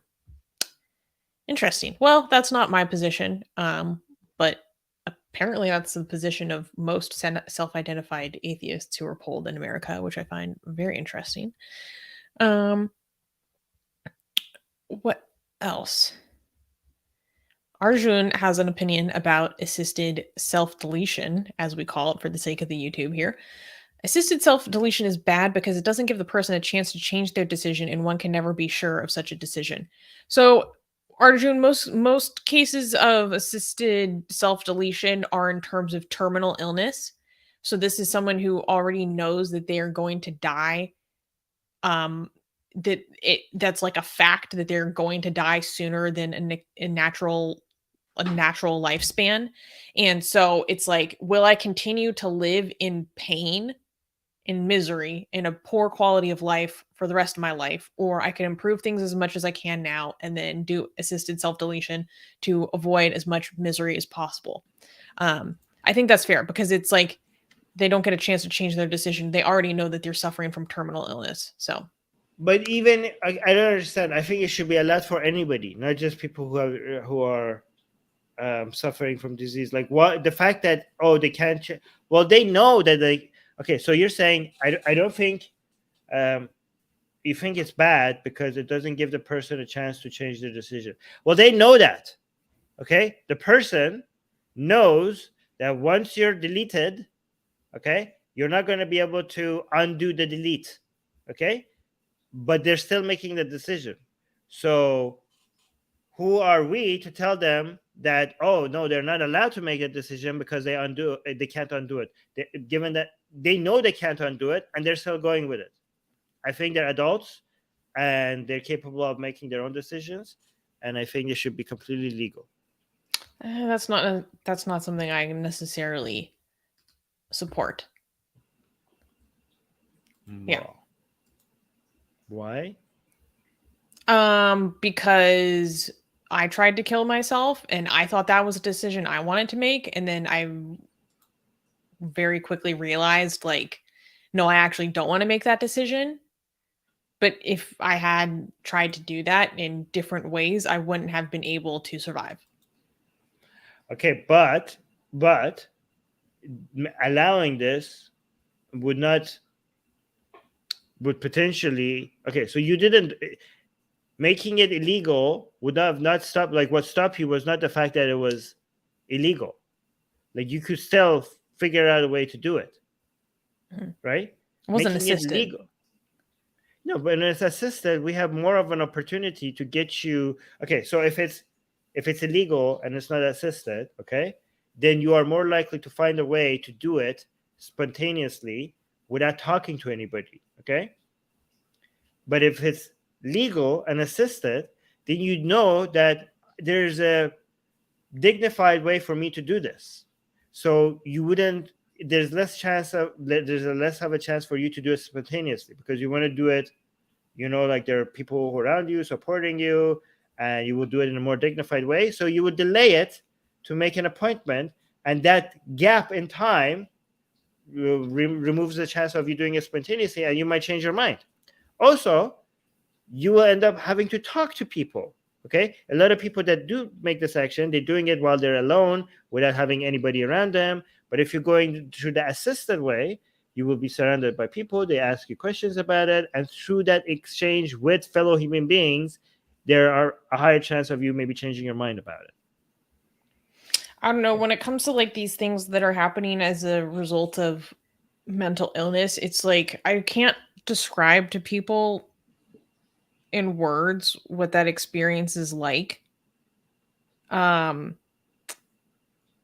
Besides, it's like a blue hell that you live in inside your head, and you physically cannot imagine any form of reality where things can get better. It's like a wall. It's literally impossible. And so you think that this is the only solution you have. Right. And then the thing about mental illness is like, especially depression, it changes. And actually your mood does regress to the mean. Things do get better. So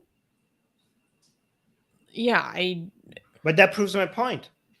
Okay? Because the fact that it's illegal is not stopping the people who are making the spontaneous decision. Okay? People still do make these decisions, and they take themselves out. Okay? But a lot of times people just need somebody to talk to.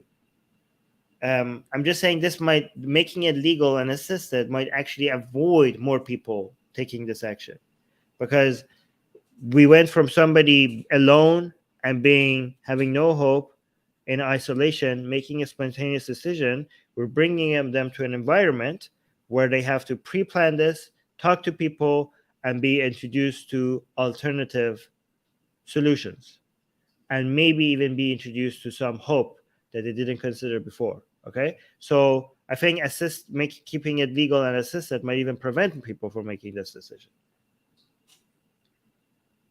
I think like we took you to a dark place, Susie. I didn't want to bring back memories. it's okay. But thank you for sharing that with us, because I know it was kind of as hard for you to do that. Yeah, I just think about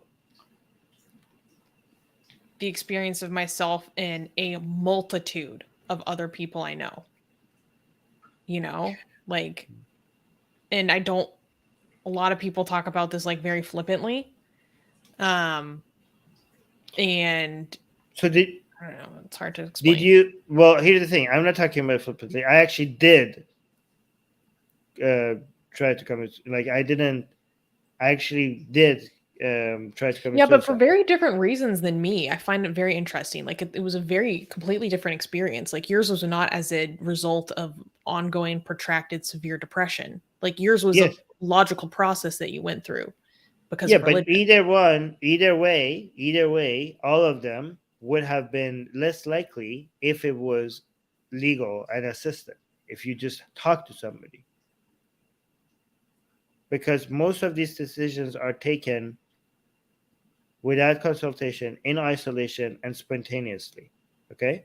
So I don't think it's fair to say that I'm at least taking it lightly if I say that it's good to bring those people by providing a space where people can talk about it.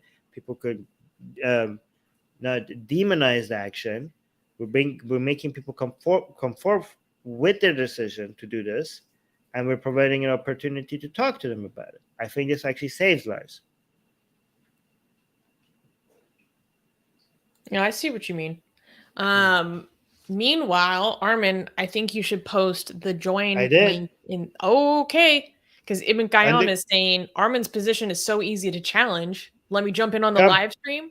Come. It's on the community tab. So for people who don't know, if you're a YouTube member, I posted a link for you to come live in there and talk to us on the community tab of Atheist Republic's YouTube channel. So if you go to our Atheist Republic's YouTube channel, then click on the community tab. If you are a YouTube member, you should be able to see a link to come and join us live on it and talk to us. So yeah, Sweet. come here. Come at me. I will Come destroy you. at me. I will destroy you, Ibn Qaim. Oh my god. Anybody. Okay, well, Anybody I that am wants to going challenge me. to drop off because I have a lot of work to do tonight. I'm doing work for Atheist Republic, so I will say goodbye to everyone, and I will see you on the news in 3 days. We're going to talk about so much juicy stuff on the news this week, like the beheading, the Zubair stuff. What else? Oh yeah, Roe versus Wade. So make sure to tune into the news in 3 days. And hi, Ibn Qaim. I'll say hi before I go. Hello. How are you doing? You all right? Oh yeah, I'm fine. Listen, I'm just driving at the moment. I'm just going to park up. Just give me a sec, yeah? Okay, yeah. Okay. We can put you down and talk to Selva Kumar, and you get settled, and then we'll pull you back up. All right, cool. Okay, Cheers. cool. Bye, guys. Bye, Susie. Okay, Selva Kumar. Hello, Armin. Can you hear me? Yes, I can hear you. Yeah. So I just wanted to talk about the Black July. Have you heard of Black July? The what? Black July. The what? Somebody. Sorry, I can't hear. Black. Black July. Yeah. Yes. What is that? Can somebody type it in the live chat? I don't understand what you're saying. Yeah, I mean, I think Salva Kumar is the guy that rang me yesterday trying to sell me a bloody IT plan or some finance or some shit. July? He's saying He's gone. July. He's gone. I've heard that voice before, man. Oh, what is Black July? Oh, where did he go? Come back. Oh, I think he went away so he could. Oh, Black July. Let me see what this is about. The 1983 anti-Tamil. Oh, okay. So I didn't know there was a thing called Black July. Where did he go? Come back. Okay, so where did Susanna go on it? Where did she go? She jumped off. Yeah. Susanna leaves at the second part because she can't do 3-hour stream. Oh, cool. But I can. Go on, Arkin. All right, so why did Selva leave? Okay, so I'm reading about Black July. It says the 1983 anti-Tamil pogroms in Sri Lanka, commonly referred to as Black July, was a brutal state-sponsored genocide lasting from July 23rd to July 30th. Armed with voter registration lists, Sinhalese mob took at least 3,000 Tamil lives, destroyed. Oh, he's back. Destroyed 5,000 shops and displaced over 150,000 Tamils. Damn, I didn't know about this. This is a genocide that I didn't know about. So Black July refers to a 1983 genocide that happened in Sri Lanka. I actually know about Black July. He's jumped off again. Black July happened.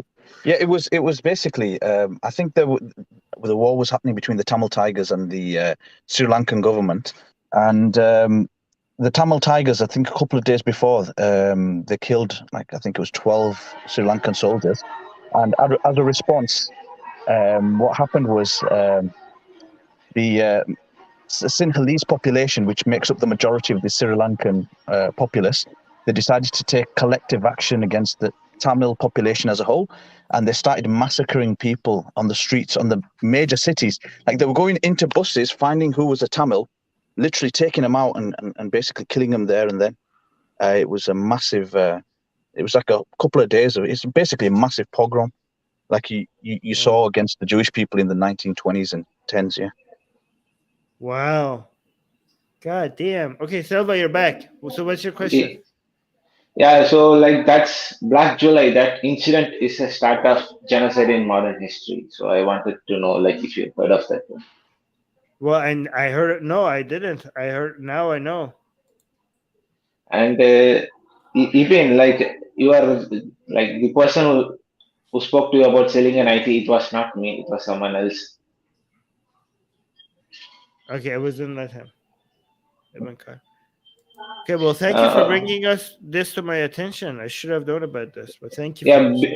because it's start of July, so I thought it would be a quite touch to bring up Black July again. It was the year I was born too. Amazing. Yeah. Okay, thank you for bringing So, that up. I will look in. Yeah, this is important Yeah, to and know. So thank it you. was well documented as well by English as well. So it could be really worth looking into because there were people there at the scene who were on holiday, reporters, etc., from the UK, and they actually documented what happened. And it's shocking the amount of brutality that took place. And like literally random Tamil people were being dragged off the streets, raped, murdered, everything. You know, it was just pure violence towards the I'm Tamil looking community. at the picture. I can't show the pictures because they're horrible, but yeah, I'm looking at the pictures. It's insane. Jesus Christ. Okay. one of the English reporters, I think, who documented said like a dead body of a kid was celebrated as if he was a demon who was supposed to be sorted. Wow. Yeah. Okay. All right, Ibn Qayyim, you wanted to challenge me on something. Yeah. I wanted to challenge you on your reasoning behind the, you said basically that even if it's like 1 minute before the baby is delivered, that we should be able to terminate it. And the reason, sorry, go on.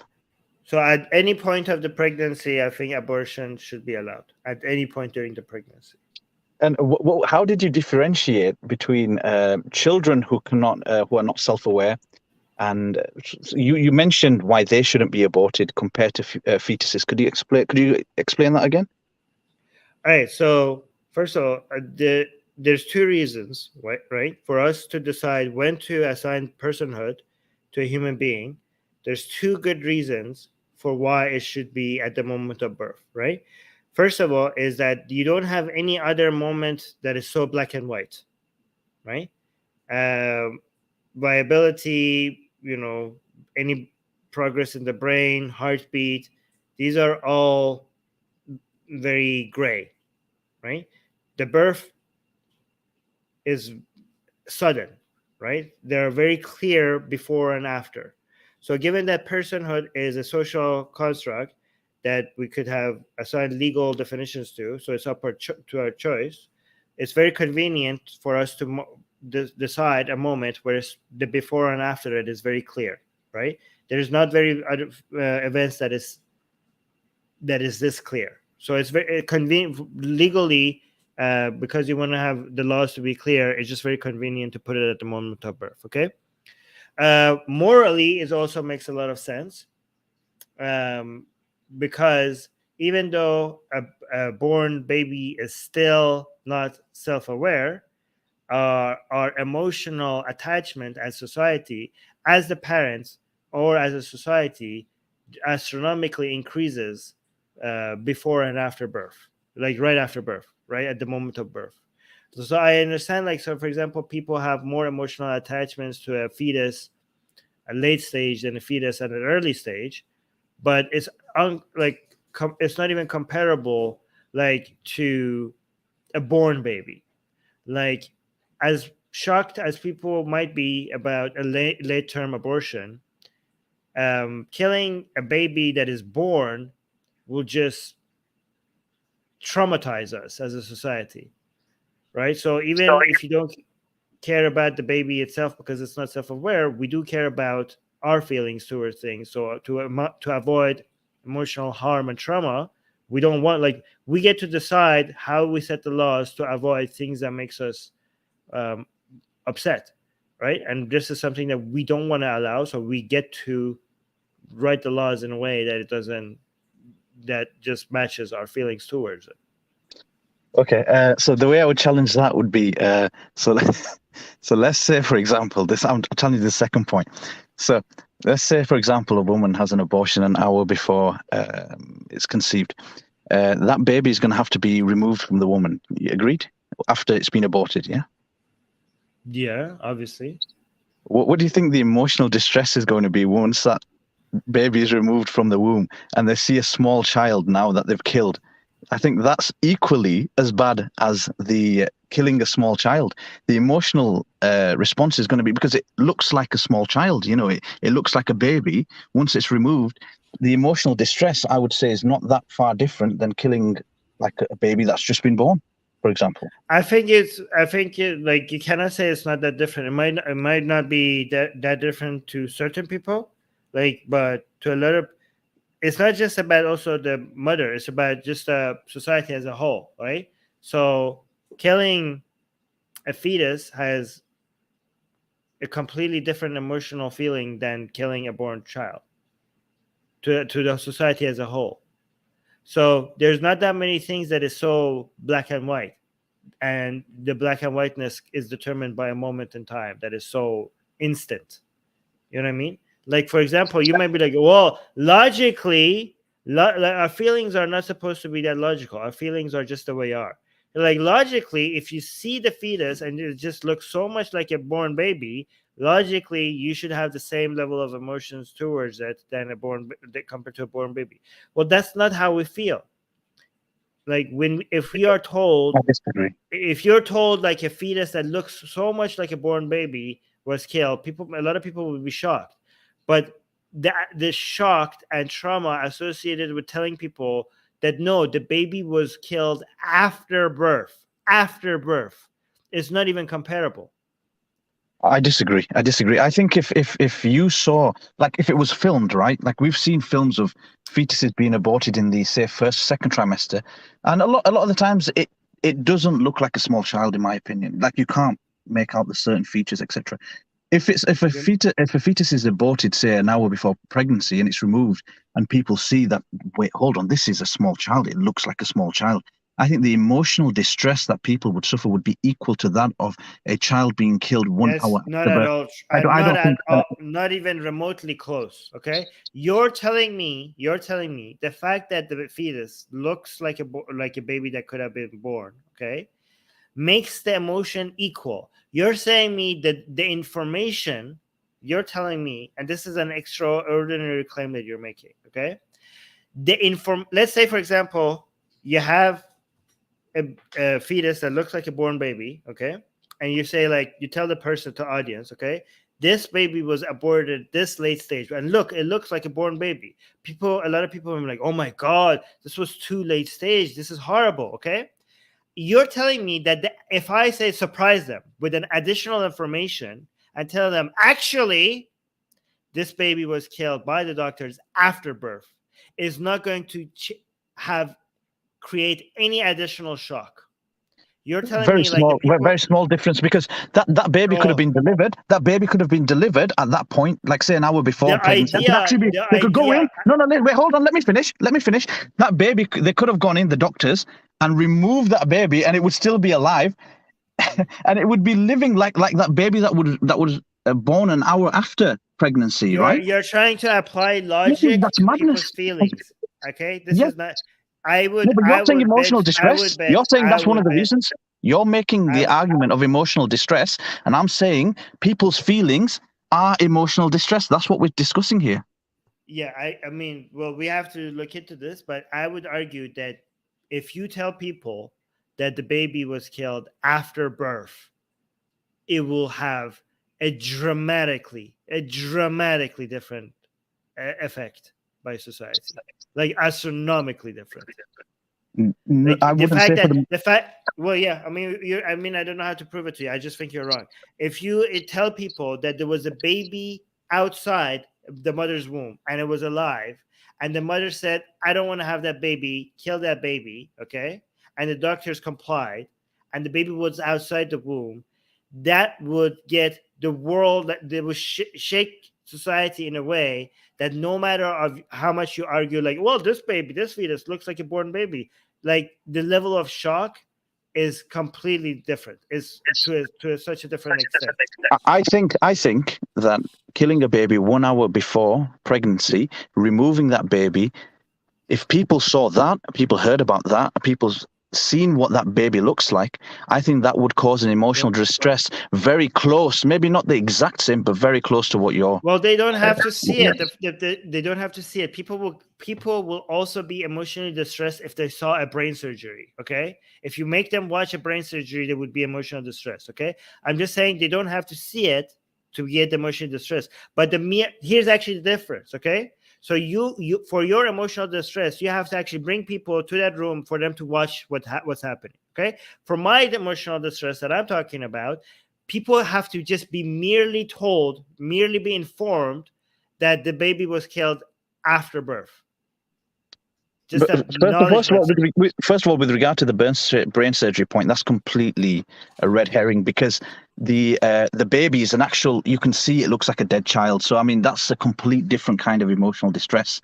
We're talking about. But no. It's not a red. First of all, I think the logical fallacy that you're looking for is false analogy. Okay, but the element that I'm highlighting is it doesn't have to be completely analogous.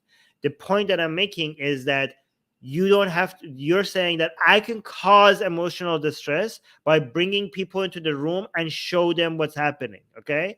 Like, well, why would you do that? Why do you have to bring, can you just fit the entire society in that room and show this? Like, do you have to do this to them? Like, I'm saying, again, I could also show people, the fact that seeing it causes people emotional distress. That doesn't mean that it's a bad thing, because people watching a heart surgery or a brain surgery will also be emotional distress. But the other one, killing a child after birth, just the mere knowledge of it, without them seeing anything, without them seeing any footage, without them seeing any video, the fact that happened by itself, without any visuals, will cause a society to be like, no, that's not okay. We're not okay with that. I think if society knew what a fetus looked like 1 hour before conception, and then knowing that fetus had been killed, right? I think it would cause a similar emotional distress, very close to. Similar is one claim, same level is a different claim. Yeah, it might not be the same level, but you're saying there's a massive difference, and I'm saying there's not. And I'm saying that that's not a good enough reason to say that third trimester abortions should be legal. I think first and second, I agree with Susanna. I completely agree with Susanna on this point.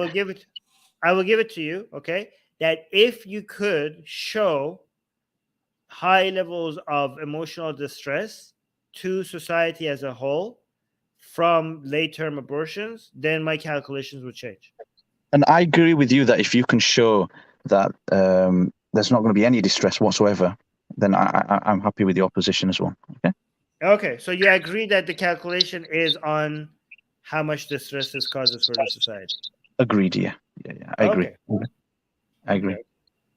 Oh, Susanna is like, Team Susie. Susie is happy with your position. Oh, PK is here. Let's see if PK has any. Hi, PK. Hello. Am I audible? Yes, you are. I just want to add one thing. In all this discussion, one thing we are not looking at is that banning things never works. Even if you're against abortion, if you're going to ban it, they're just going to happen illegally. So you're not really solving the issue. Well, I don't know about that. Banning murders kind of work. Banning nothing. Yeah, I mean, some bans work. I don't know. Do you want to make murder legal because it doesn't work? Yeah, but I that's a good point actually. Yeah, but even if someone is against abortion, if you're gonna make it illegal, you're not really solving the problem. I just want to say that. I mean, I don't know if we want to because that line of reasoning would mean that we should have no laws. I think, you know what I mean? I don't know if I want to go down that road. Yeah, I guess. I haven't thought much about it. Listen, I've got a question for both of you, yeah? With the Roe v. Wade situation, obviously, all of us here probably supports of women's rights, right? But I think the right to allow women to have bodily autonomy is a step too far in the wrong direction. What do you think? You couldn't.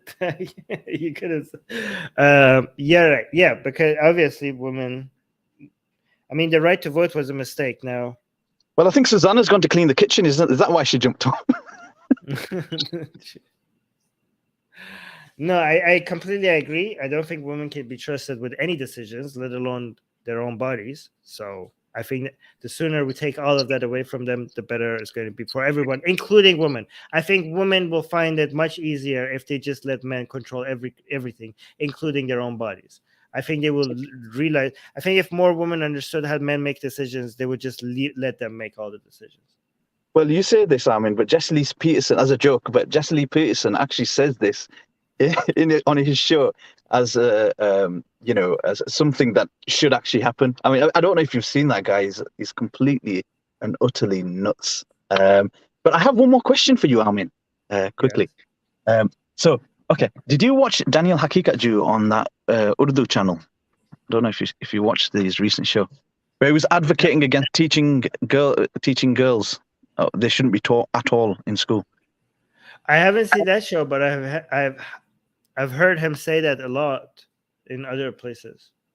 So basically, he went onto this show. It's got 120,000 subscribers. This show, right? It's a massive Urdu show. It's I think the guy who hosts it is an Islamic Deobandi scholar based in Chicago, and so Daniel goes onto the show, and everything he says is then translated into Urdu by the guy, because most of his audience are in India, Pakistan, basically. And so he's arguing against girls being educated. And so people jump on. Daniel Hakikatju is well known in the Urdu-speaking community due to his debate with Harry Sultan. Okay, so he's kind of respected within that community as a result of that debate. Yeah. So he goes on this show and he argues against girls being educated. And this is new to an extent to this community. A lot of people still, that's kind of, even to a lot of Muslims, that's a foreign concept, not teach. I mean, isn't this something Prophet Muhammad advocated, to teach, to educate people, etc.?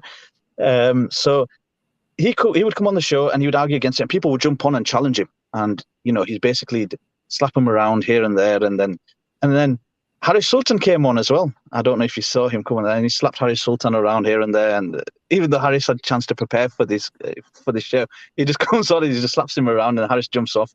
But this goes to my original point, that conversation that we had first, that allowing Daniel Hakikatju to speak and really go unchallenged has allowed him to capture an audience, which now gives him the opportunity to go on these shows and then advocate these positions and convince people. I think advocating for girls not to be taught is worse than calling for the capital punishment of ex-Muslims. It's worse than calling for the capital punishment of LGBTQ people, because we can hide us being ex-Muslims. LGBTQ people could hide their sexuality. A woman cannot hide her gender, right? So I think the overall effect that he's having there is tremendous. And I think that argument, that allowing him to speak, I think this is a demonstration of why, that wasn't a good tactic. As opposed to what? Like, what would you do? How would you not allow him to speak? Well, you can allow him to speak, but there needs to be, when challenging him, you shouldn't have huge channels like APs and Harry Sultan's allowing a small channel to come on and then just get destroyed by him, right? It just doesn't make any sense. This goes back to my original point. Like, what they did was irresponsible, and I was wondering whose idea was it that basically just him having debates with anyone and just letting people listen to what he says was a good tactic, and letting his channel grow was a good tactic. I mean, who did this come from? Look at the implications of what's happening now. I mean, it's really hard for you to do a cost-benefit analysis. Like, the general trend towards having more discussions and debating will be that better ideas will eventually survive. Like, if you could zoom in and say well, here it seems like it's doing a bad thing. I mean, if that's our standard, then we shouldn't be having any discussions with anybody, because we don't know how each one of them specifically is going to have, what kind of an effect it's going to have. The only bet that we could make is that over the long run, more discussions and more exchange of ideas, the net effect, the positive, is going to outweigh the negative. But I think, say for example, you having a discussion with Daniel, I'm fine with that, because I know you're going to represent our side well, right? And I know Destiny is going to represent our, the liberal side well. or if he had a debate with Vosh. I know that's it's going to go well on our side, but I think letting Harris and who's never had a debate before, and AP who just let him jump on his channel. I think that's a really bad idea, man. I don't know. Okay, that's you keep having. I mean, that's your opinion about Harris. Not everybody thinks he did poorly. Like, and also you don't know the effect that he has had. Like, I think I honestly have more. I think Harris did a good job by letting him speak, because I think most Muslims are not, like, as you said yourself, most Muslims are not okay with this. I mean, most Muslims are in favor of women being able to get education. The vast majority of Muslims like that. So when you have people coming out and speaking and making the correct point about, this is what Islam teaches, I think a lot of people would be like turned off from Islam. I think it has a net positive effect. Maybe I'm wrong about that, but I think it has a net positive effect. I don't think that many people are going to be like okay with.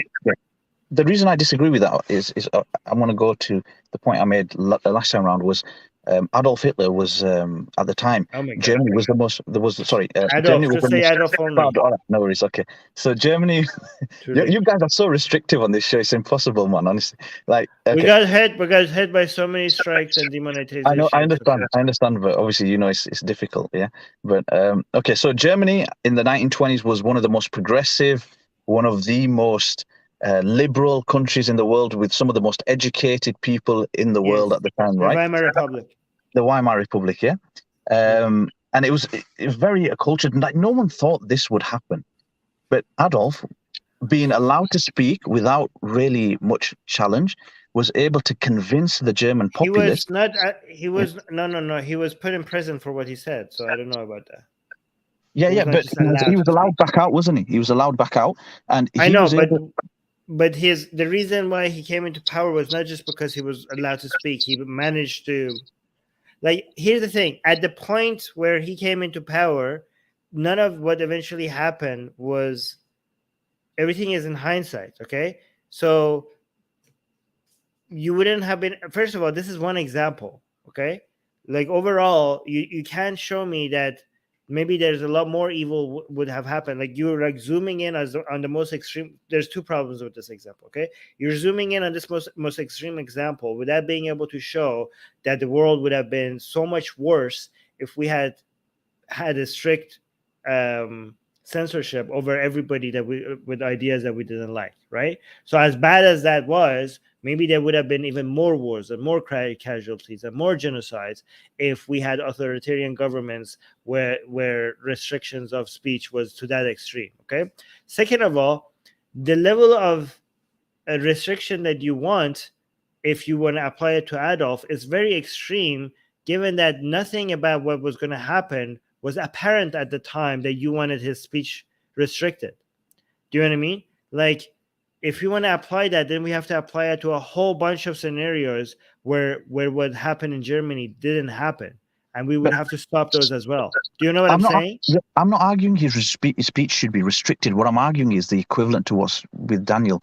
People who but before you continue, do you understand what I'm saying? I'm just saying, like, people are like, if we allow this person, it's like we didn't know Adolf, like, because based on this argument, we should also like question democracy, okay? Because Adolf came to power through votes and election and democracy, okay? So like, if we didn't have democracy, he wouldn't have been in power. So should we get rid of democracy now?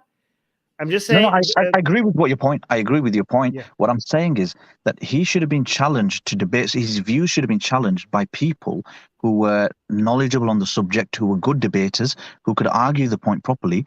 Whereas, like, that wasn't really done, and he was able to. The narrative going against him wasn't really strong. It was basically the Communist Party, and they didn't have a very strong narrative. And he was like, when we saw so the persecution of the Jewish people, he was able to successfully, him and his party were able to successfully demonize the Jewish community, right, in Germany, to the point where when some Jewish people were being deported to Poland, right, people used to come out and cheer They used to come out, like ordinary, like normal people would come out and cheer for the deportation of Jewish people, like people on the streets. And because he wasn't successful, because Adolf Hitler, Adolf and Oh my God. That's so hard, man. Come on, fucking hell. Sorry. Okay.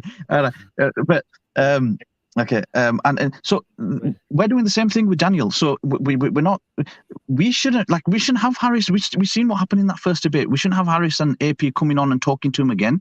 Like, we should have people like you. Why aren't you? You should be talking to him, and you'll be a better representation than that compared to them. First of all, I would love to have a talk with him. I don't know if he wants to.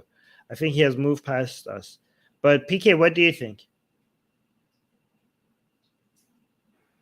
About what? About this Daniel thing? Do you think? I get. I don't know if I'm getting his name right. Ibn, right? I understand his point. I think. Like most of the moderate Muslims, they're going to just listen to Daniel thing and just ignore him, basically. But I think the more conservative ones, they'll just get more, like, yeah, he's making good points, and they'll just get into their religion more. That's it. That's what I'm worried about. That's what, and like my brother, my brother's educated. He's more educated than me, my younger brother, right? They were able to convince him to become a Salafi, right? He became a Salafi, and and he's an educated guy. It's so easy to, like, if you've got, like, I don't know, man. I just think we need to have people who are really competent in challenging him, going up against him. Like Destiny destroyed Daniel, man. Like it was so one-sided. I couldn't believe. I would love to see a debate between Vosh and Daniel. That's what we should be pushing. I think Daniel got too comfortable. Like, he had a debate with AP, he had a debate with Harris. He thought, you know what, I'm pretty good at this. Let's take on Destiny. Go tell him. Go set up a debate between him and me. I don't know. I don't think he will say yes, but let's try it. I'll message him. I'll message him and see what he says. But yeah, thank you. I would like to have a discussion with him on Persian. I don't know how good is his Persian, but I would like to bring him on our Persian show. Well, he was born and raised in America, but you don't know his parents are from Iran. So I think his dad's like a NASA scientist or something. He's pretty. I'm surprised Daniel. Well, I think basically, the family tragedy led to him taking up the positions he has. We don't know. Yeah, we don't know. We can't be certain, but yeah, I hope. One day he comes out. Could you imagine Daniel as an ex-Muslim? That would be epic. I think we could actually do that. I think we're more likely to get Daniel to become an ex-Muslim than we are, let's say, the other Dawa guys. I think Daniel's. I think we could. I think we could do it. I think if you had a discussion with you, Armin, maybe you could convince him. And bring all that audience back to us. Can you imagine? Well, yeah, we'll set up a discussion and we'll see what happens. I'll message him on his channel and see what he says. But yeah, no, thank you for having me on the show. I'll let you keep going, and hopefully I'm able to convince you. In terms of the abortion thing. Yeah, hopefully, you become. Well, if we could show the data, this is good. This is very much like the vegan argument, because I was debating a vegan, and I was like saying like, well. The trauma, like within the, like they were asking me, why wouldn't we eat a human child, for example, who's not self-aware, right? Like, because I say animals are not self-aware, that's why it's okay to kill and eat them. And they were like saying, why wouldn't we eat a human child before age 3? They're not self-aware either. And I was like, well, the trauma to the human society is a lot more than the trauma to the cow society. Like, I don't like, for example, if you take out a cow from, like, let's say, like, there's a whole bunch of cows that are always together. If you take them out and one of them out and kill it and eat it, the other cows they don't seem bothered at all, right? I've actually seen a pig being slaughtered in front of other pigs, okay? And the pig was screaming in pain because there was like a slaughter, like not properly, right? But the other pigs were like, just like eating, right? Like they didn't even stop eating while the other pig was being slaughtered, okay? So obviously there's no, the only trauma that exists is between the mother pig and a baby pig, or a mother cow and a baby cow, okay? But between the rest of them, between the adult cows and pigs, there's no trauma, okay? I agree with you. Yeah. So I think it does go down to that point. So I think that's the best argument against your position was from my So no, perspective. but the vegan who was debating against me also said that what if I could show you that vegans are extremely traumatized, right? And I agree with that. That should be part of the calculation, right? I don't think it's enough for it to be considered like a national, like a societal tragedy, right? But the fact that vegans get emotionally hurt over seeing us eating cows, that should be part of our calculation. And if they're successful on making more people traumatized about the fact that we eat cows, then by that point I would be on their side. I agree. But yeah, I was gonna. Do you know what I was gonna discuss with you? I wanted to discuss with you the different Sunni Islamic groups, the two main Sunni Islamic groups in Pakistan. But I'll do that next time because Okay. But I can't make it for Monday, mate. Honestly, I didn't realize I'm going to Scotland. Susanna's people. I've got to go to see Susanna's people on Monday for business reasons. So I've got to go collect a car from Livingston. So I'll be on a train when the show happens. So and it cuts out, so I can't do it on the train. So. Yeah, hopefully I'll find another time to have that debate. But I want to talk to that friendly ex-Muslim. Do you know that guy? Yes, I'm going to email him. He sent me an email. I will email him. Okay, yeah, I want to challenge him on his hijab at 14 years old in school thingy. I don't support that. But yeah, anyway, thank you for having me on the show. Susanna is telling you to have safe travels. So yeah, fingers crossed your people won't try anything on me. I'll have to bring out some moves, Anyways, nice one. Cheers. All right. Safe. All right. Bye. Okay, PK. Yeah, thanks for having me. I gotta go. Oh, you gotta go? Okay, cool. Yeah, bye. All right, so we'll end this here then. Thank you for coming up today. Oh, okay. All right, guys. This was fun. This was a fun discussion. And I'll talk to you guys in 3 days when we do the news with Susanna. All right, guys. Oh, Susanna saying super fun stream. Yes, it was really fun. All right, guys. Bye.